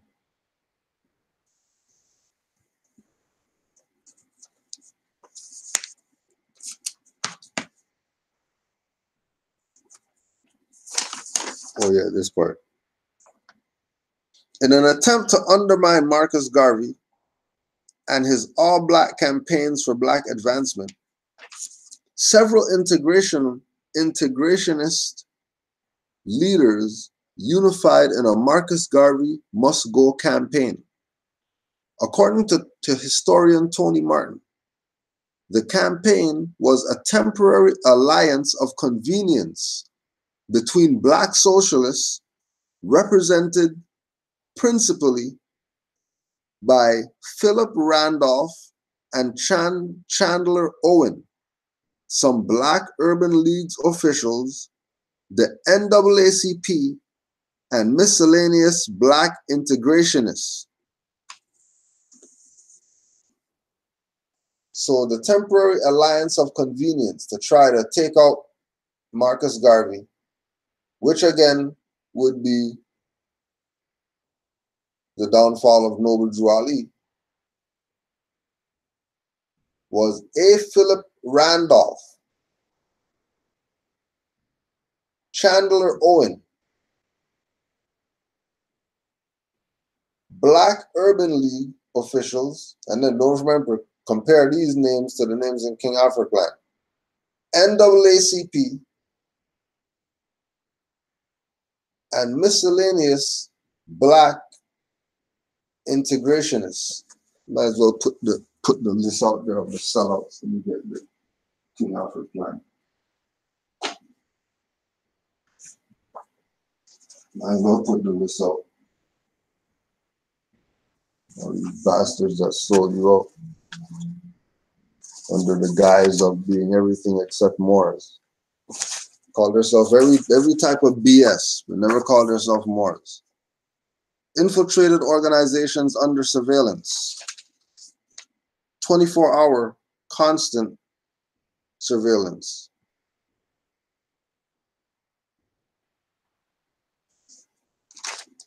Minority organizations. 1. Black Muslims. 2. Student Nonviolent Coordinating Committee. 3. Congress of Racial Equality.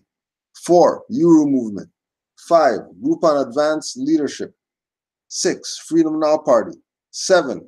United Black Nationalists of America. 8.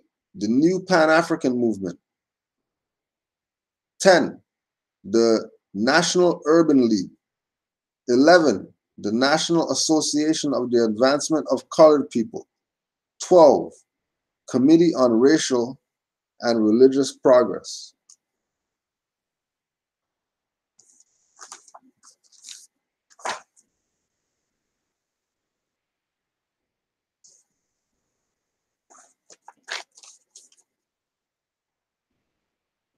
Many of the leaders of the campaign had previously disagreed with Garvey on a number of issues. So if they disagree with Garvey, they're definitely going to be disagreeing with Noble Drew Ali.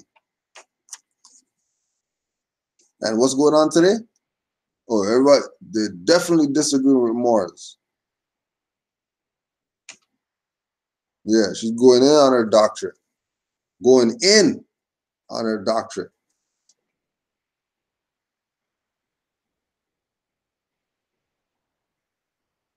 Many of the leaders of the campaign had previously disagreed with Garvey on a number of issues. For example, the editor of the Chicago Defender, Robert S. Abbott, as early as 1919, published a series of articles criticizing Garvey and his activities.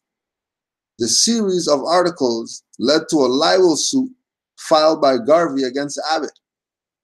The African American leaders' campaign against Garvey helped to weaken Garvey's reputation in the United States. In a trial notable for its bias against the black defendant, Garvey was found guilty of mail fraud, was imprisoned, and eventually deported in 1927. Once imprisoned and then deported, the political vacuum created space for a number of other leaders, such as Noble Drew Ali, to step in, and then they assassinate him. So then once they assassinate him, now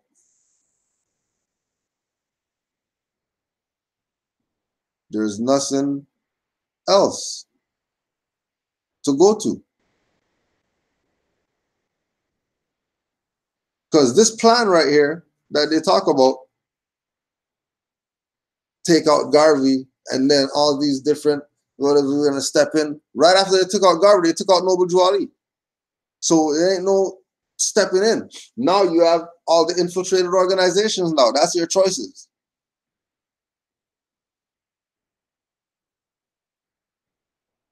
Your choices now are only what is presented to you by the colonizer for your liberation.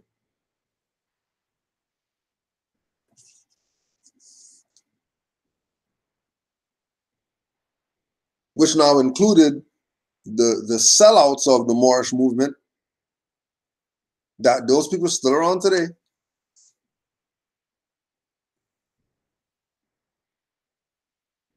Playing games with your birthright.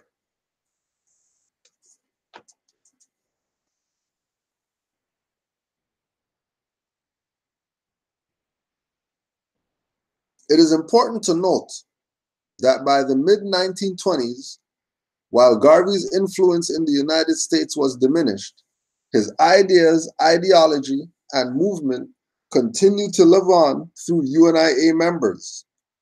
There is little doubt that Noble Drew Ali was attuned to the teachings of Garvey and very likely read the Negro World, the UNIA's weekly newspaper. The paper, first published in 1918, rose to prominence and eventually gained a weekly readership of 200,000. Between 1920 and 1927, the editorial staff and contributors were some of the most renowned writers and intellectuals of the era, including historian William H. Ferris, Hubert H. Harrison,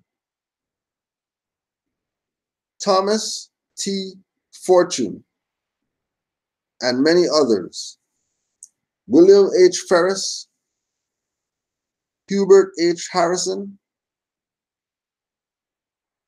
Thomas T. Fortune. As was common in that period, the Negro World routinely reprinted articles of interest to the African American community, first published in other newspapers, such as the New York Herald and the New York Times. This talented staff and material printed from diverse sources informed readers about the wide range of topics. Garveyite Austin Evan Bridgman dedicated a poem to Marcus Garvey, and it was published in Negro World in 1923. The poem not only addressed the significance of Garvey's recent legal troubles, it also emphasized the presence of Islam among its followers. The poem offered a goodwill message to Garvey through a prayer to Allah. I pray the prayer that the Easterners do. May the Spirit of Allah abide with you. Wherever you stay, wherever you go, may the beautiful palms of Allah grow. Through days of labor and nights of rest, the love of Allah make you blessed. So I touch my heart as the Easterners do. May the peace of Allah abide with you. May the giver of gifts give unto you that which is good and that which is true, the will to help and the courage to do, a heart that can sing a whole day through. Whether the sky be clear or blue, may the giver of gifts give these to you.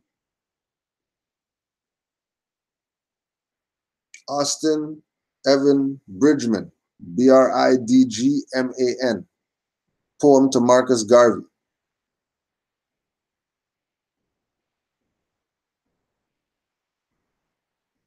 Now, he wrote a poem to Marcus Garvey, and he's telling Marcus Garvey about, so I touch my heart as the Easterners do. I touch my heart as these. Touch your heart right now. Touch your heart. Isn't that something that, isn't that a common thing that Moors do?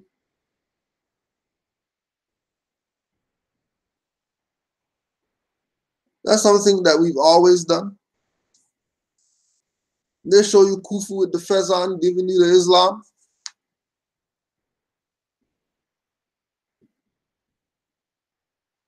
Just touch your heart again. Let it sink in what these Garveyites need. A poem in honor of Marcus Garvey.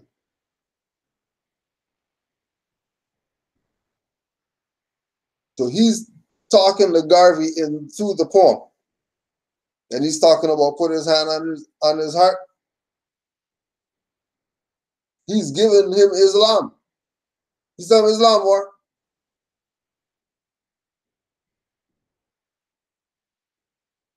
Oh, you don't want to say that? Okay, he's telling him Assalamu alaikum.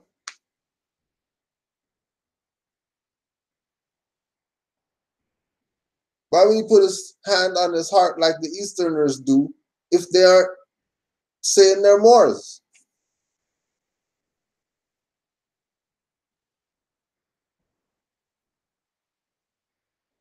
Touch your heart, Sanji. See what happens.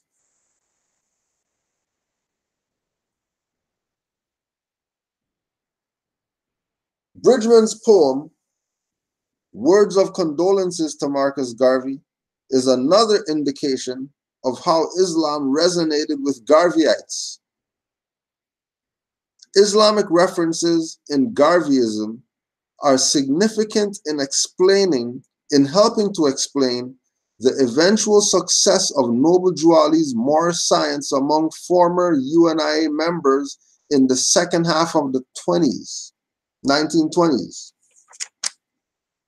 Although Garvey never openly supported Islam in the UNIA, he was aware of its presence among many of his followers. Duh. All this Allah and all that stuff all over the place. Yeah. They for sure had some Islamic stuff going on during that time. For sure they did. Remember, don't get mad at Morris. This is somebody's dissertation. Go talk to Stephanie. Don't get mad at Morris. Stephanie Ann Wilms. Go debate her about what Garvey brought and what Noble Drew Ali brought. Don't tell Morris Jack. We'll talk to the PhD.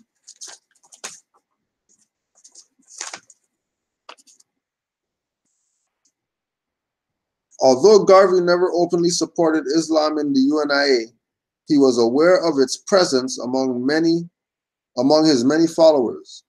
The connection between Islam and Garveyism was clear in a number of African American Islamic organizations created by former UNIA leaders between 1926 and 1939, when 9 of the 11 early communities were formed. The UNIA proved to be fertile ground for the conversion of many Garveyites to Islam.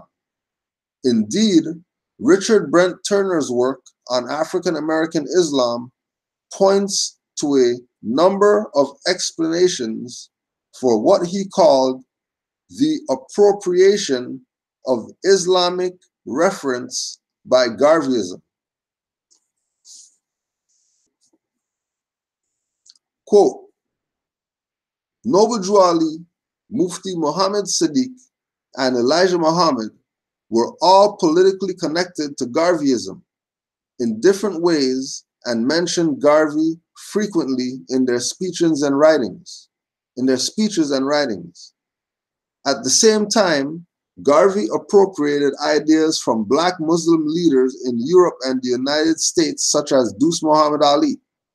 These connections were part of a global pan-Islamic movement that brought together Pan-Africanists from Asia, Africa, and the United States, Europe, and the West Indies as they creatively formulated Black cultural and political identities around the issue of self-determination.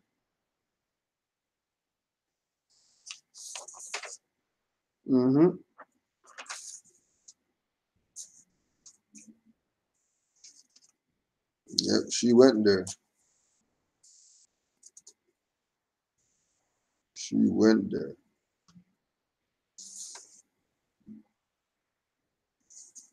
The blending of Islam and the science.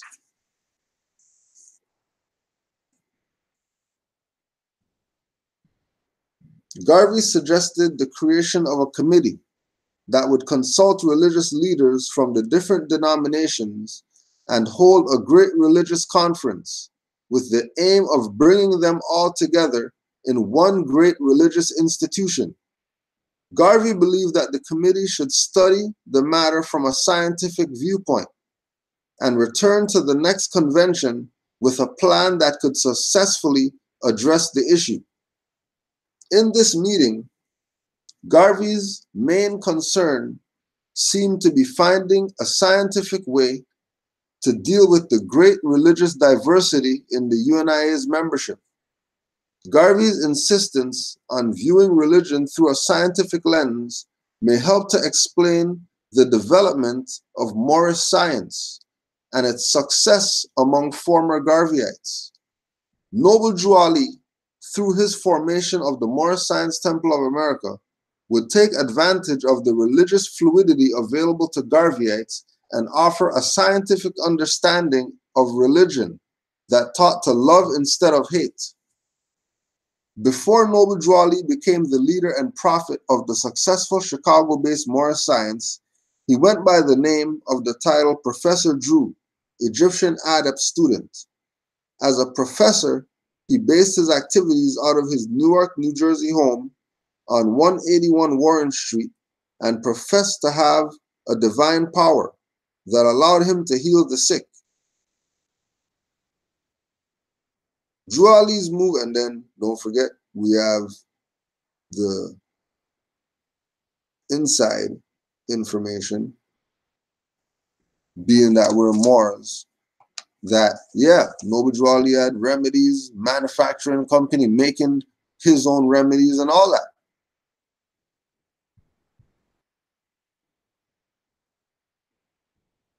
Also, wasn't it he has divine power that how him lead to heal the sick and all that type of stuff? No, he was a shaman. He was a successful shaman. He wasn't in the back selling his stuff. He had a manufacturing company making his products.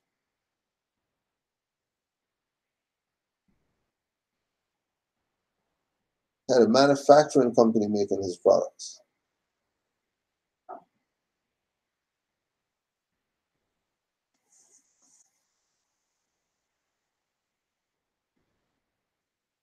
Drew Ali's move toward Islam and the specific concept of Moorish science may have been influenced more by what he read and was exposed to in Garveyism than has been previously suggested by scholars.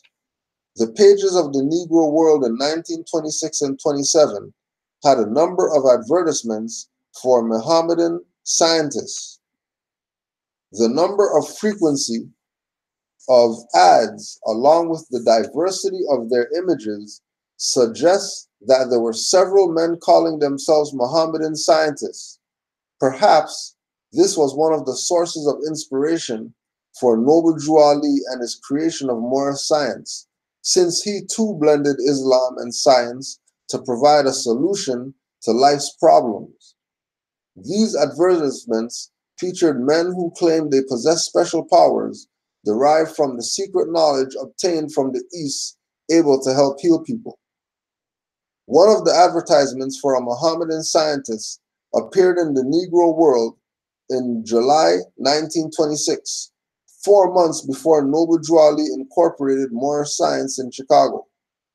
The advertisement claimed that the scientist was an expert in occultism of African and Egyptian physiology, mystic and psychic sciences, and was a crystal scientific master adept business counselor. Jeez, he had the real one going on. That was the prophet of the prophet. The scientist was an expert in occultism of African and Egyptian physiology, mystic and psychic sciences, and was a crystal scientific master adept business counselor. According to the ad, he had the ability to help people in trouble, especially with matters in their everyday lives. The ad went on to state that the ancient occult mysteries of Africa and India are being examined and accepted. The magic of Egypt, Chaldea, India, and other places, well known to disciples, are today being assimilated by the Western man.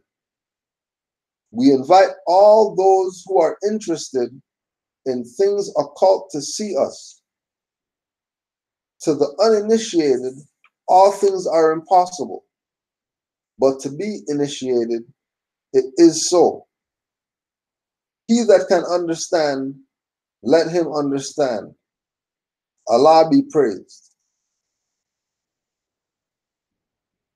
Number 26. Drawley been around since 1913.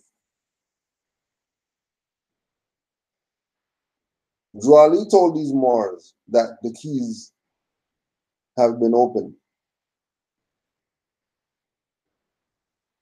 You now have access. I remember she was talking about him bringing the Quran, or Richard Brent Turner was talking about the article with bringing the Quran for,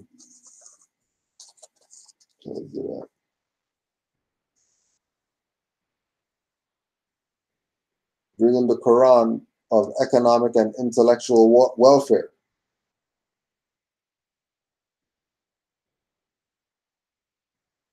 Bringing the Quran of economic and intellectual welfare. And he presented that for the people.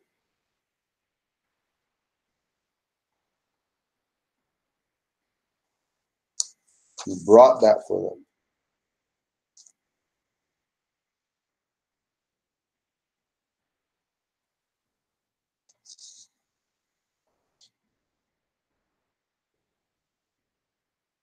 Before his creation of MSTA, Professor Drew, Egyptian adept student in Newark, claimed to possess spiritual abilities and could give divine instructions and interpret the Bible from Genesis to Revelations.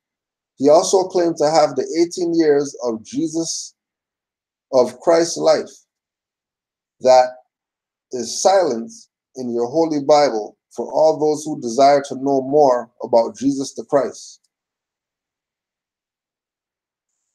The early reference to his ideological constructions shows that Drew was concerned with crafting a unique perspective that would appeal to African Americans.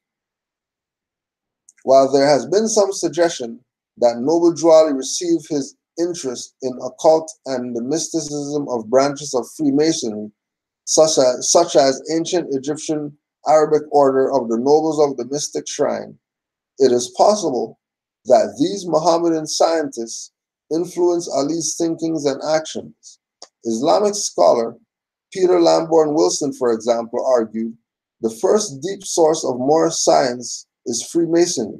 Yet, when we take into consideration their advertisement by Mohammedan scientists in the Negro world, these other figures and their organizations should be taken into account.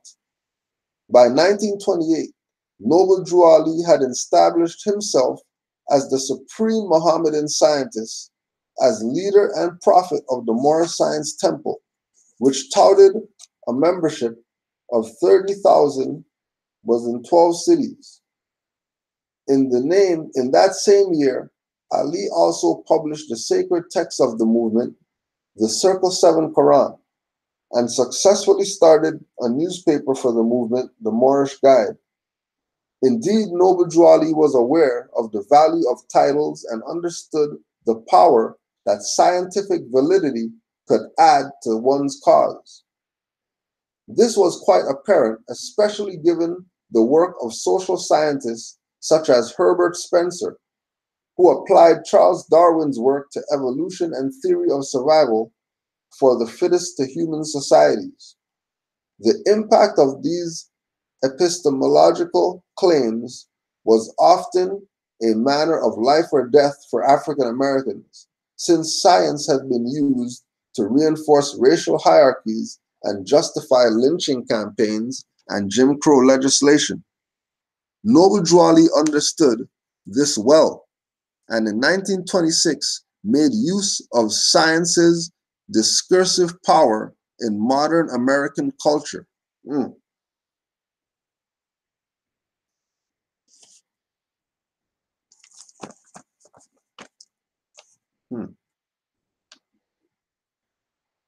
By including it in the title of his religious organization, the Moorish Holy Temple of Science, Drew Ali sought to teach Black men and women their nationality and divine creed. He argued that they are not Negroes, colored folk, Black people, or Ethiopians, because these names were given to slaves by slaveholders in 1779. Drew Ali saw himself as the next prophet in a long history that argued that the name means everything. The renaming of his members, Moorish Americans, by adding Bey or El to their given names, Ali sought to distance them from racial injustices and make them anew. With the power of science and religion back in his movement, there was a possibility of success. With the authority of Garvey, the validity of science, and a genealogy built from African ancestry, Drew Ali had found what he needed to develop a following. Noble Drew Ali did not begin his organization in Chicago, but in Newark, New Jersey, as Professor Drew as early as 1920. Ali had problems attracting and sustaining membership in the earlier movement. It was not until after December 1925 that Ali's evangelization began to bear fruit. This was directly related to Garvey's decline. Historian Robert Danin, in Black Pilgrimage to Islam, described the transition in Drew Ali's teachings as he moved west from Newark. In Chicago, Noble Drew Ali became a more overt raceman, styling his political appeal on a program similar to Marcus Garvey's Back to Africa ideology. Noble Drew Ali's general approach to religion closely paralleled Garvey's in its desire to embrace the ritual of Black culture as a vehicle for African American political unity. The Circle 7 Quran, the sacred text of Moorish science, directly connects the life and legacy of Marcus Garvey to the divine preparation for Noble Drew Ali's success as leader of Moorish science. This is revealed in an excerpt from the Circle 7 Quran, in the chapter titled The End of Time and the Fulfilling of the Prophecies. Noble Drew Ali explains the genealogy of his ordination by Allah. The last prophet in these days is Noble Drew Ali, who was prepared divinely in due time by Allah to redeem men from their sinful ways and to warn them of the great wrath which is sure to come upon the earth. John the Baptist was the forerunner of Jesus in those days, to warn and stir up the nation and prepare them to receive the divine creed which was taught by Jesus. In these modern days, there came a forerunner who was divinely prepared by the great God Allah, and his name is Marcus Garvey, who did teach and warn the nations of the earth to prepare to meet the coming prophet, who was to bring the true and divine creed of Islam, and his name is Noble Drew Ali, who was prepared and sent to this earth by Allah to teach the old-time religion and the everlasting gospel to the sons of man, that every nation shall and must worship under their own vine and fig tree, and return to their own, and be one with their Father God Allah. This passage indicated that Noble Drew Ali and Marcus Garvey had a direct connection to one another that had a precedent in biblical truth. It is also stated that Noble Drew Ali was a prophet like Jesus. This reference of Garvey as John the Baptist supports the idea that it is not until the mid-1920s and Garvey's incarceration that Moorish science began to expand. Noble Drew Ali often highlighted the connection to Garvey in recruiting campaigns for MSTA members, and Ali publicized his relationship in the movement's newspaper, The Moorish Guide. For example, November 1927, the newspaper reported, Noble Drew Ali returns after long visit south. This article detailed Ali's visit to Garvey in Atlanta's federal prison, and Ali followed up his report with a drive for new members. According to the article, Mr. Garvey was very much pleased with the splendid, uplifting work being done by the Moorish Divine Movement.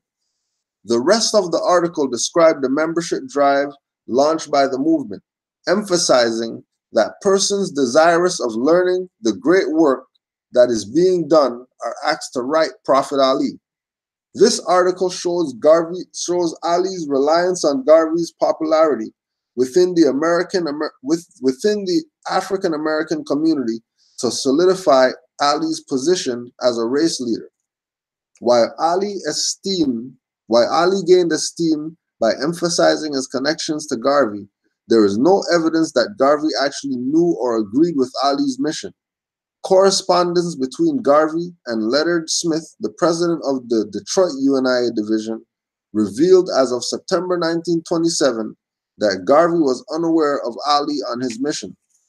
Smith informed him that Ali was using Garvey's reputation and fame to win over followers to Ali's movement. Garvey replied, "I know nothing of the man referred to. It is silly for people to allow every unknown person to agitate and influence them on such serious matters. I have spoken and written enough for the people of Detroit to understand the purpose of organization and not allow strangers to decoy and exploit them by calling on or using my name." Here, Garvey seemed dismissive of Ali and recognizing his own organizing techniques as superior beyond question.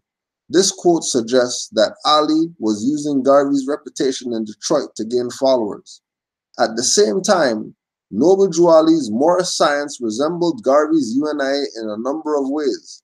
Identity, politics, racial uplift, and spiritual fulfillment were emphasized in both Marcus Garvey and UNIA and Noble Drew Ali's Moorish science.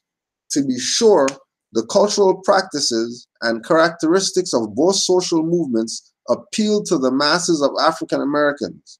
After the failure of the Reconstruction in the former Confederacy, followed by the imposition of Jim Crow laws and the terrorizing reality of lynchings, African Americans developed an all-black alternative to their exclusion from many aspects of U.S. social life.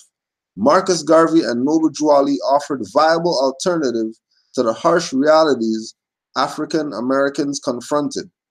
By claiming an African identity, Noble Drew Ali and Marcus Garvey gave their followers a sense of self that asserted African greatness and challenged whites' claims of black inferiority.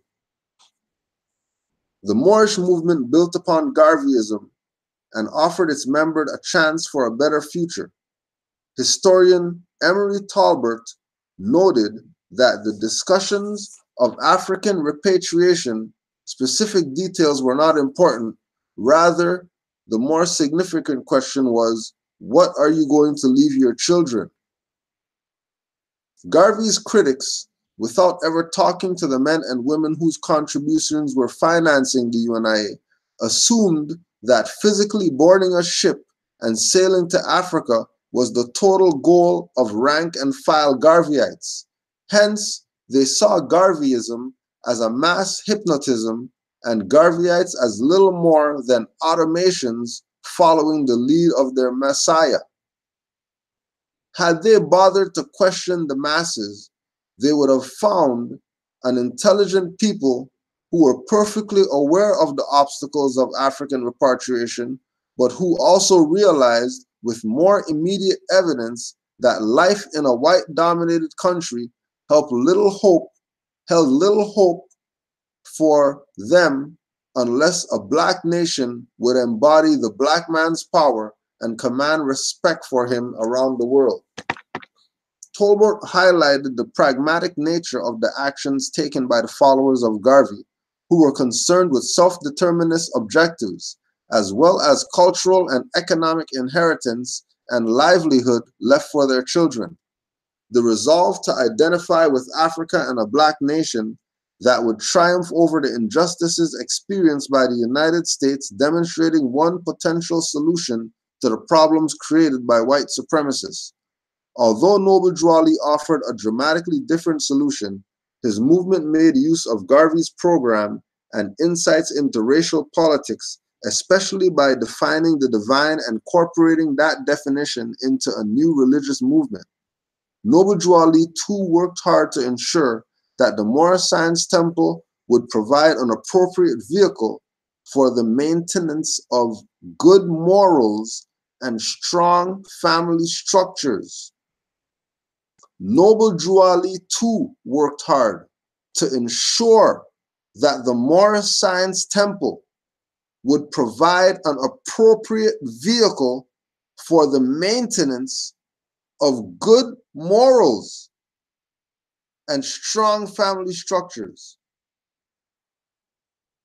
In the supreme laws, the rules guiding the leaders of Moorish science, Ali declared that no leader should be staying away from home or neglecting his duty at home, or must allow the public to know of their wrongdoings. Rather, they must forever live the love of love at home, and it must be known by all members.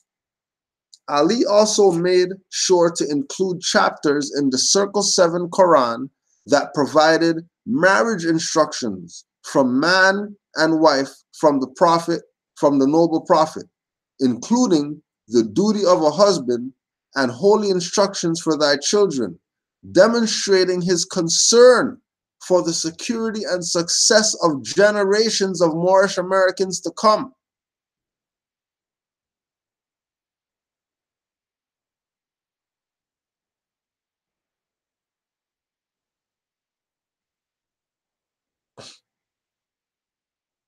Noble Drew Ali's vision of Moorish science was a work in progress, and the movement's limited success would not have been possible without the ideological foundations laid by Garvey's UNIA. During the first convention of Moorish science held in October 1928, the Chicago Defender ran an article publicizing the event and reported on the changes that were planned for the structure of Moorish science. The article mentioned the Supreme Grand Council, which would have the power and duty to control and supervise all affairs and properties of the Moorish Science Temple of America, and will be the sole judge of what constitutes conduct injurious to the order, peace, interests, or welfare of the organization, or at variance with its constitution and bylaws. Mealy Eel, formerly Edward Mealy,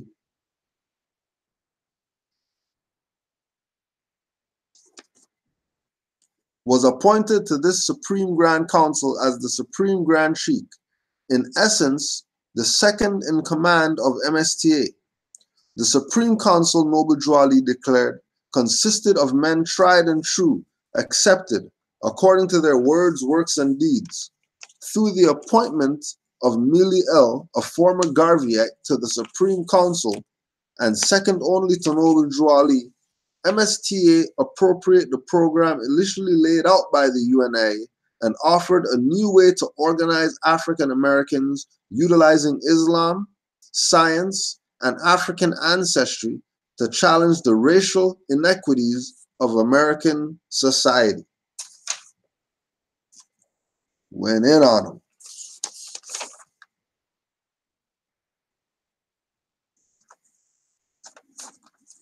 So you can write some of these down. This is the bibliography notes.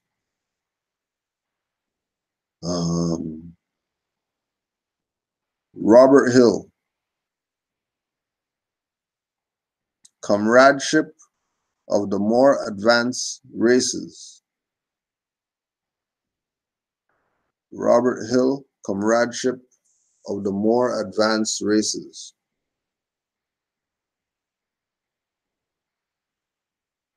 David Cronin, David Cronon, Black Moses, The Story of Marcus Garvey.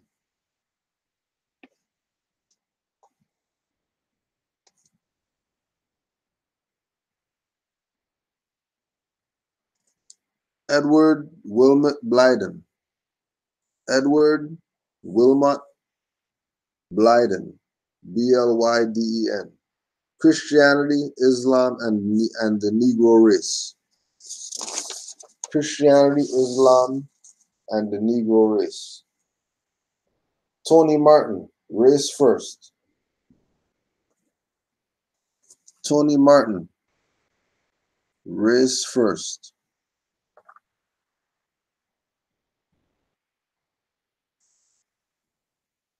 Richard Brent Turner,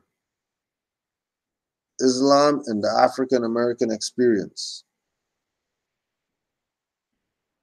Islam and the African American Experience.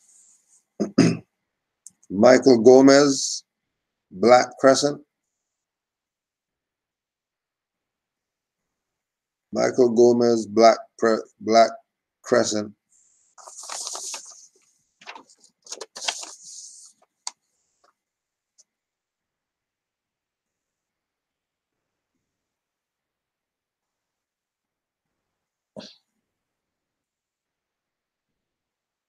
Moorish science, particularly the timing, and especially helped to make sense of the looming 13-year gap in the history of Noble Drew Ali and his Moorish movement. If it is true that Drew Ali's success was dependent on the campaigns of Marcus Garvey, then the lack of historical evidence that ties Drew Ali to the former Canaanite temple in Newark, New Jersey, as oral history suggests, makes sense. The only tangible material that places Drew Ali in Newark is the advertisement for him as Professor Drew. This ad, dated approximately in the early 1920s, does not mention Drew Ali as a practitioner of Islam, but rather as an expert in occult sciences and the lost years of Jesus' life. Moreover, Drew Ali himself, in all his writings of MSTA, never claimed to have started Moorish science in Newark as the Canaanite temple. Rather, he claimed that the group began in 1925 and was incorporated in 1926.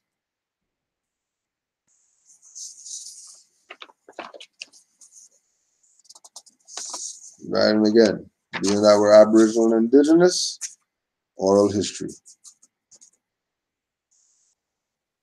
Oral history. But Islam to all the Moors.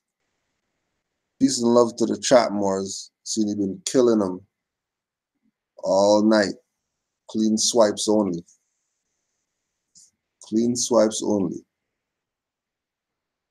That's how the true and faithful Moors do.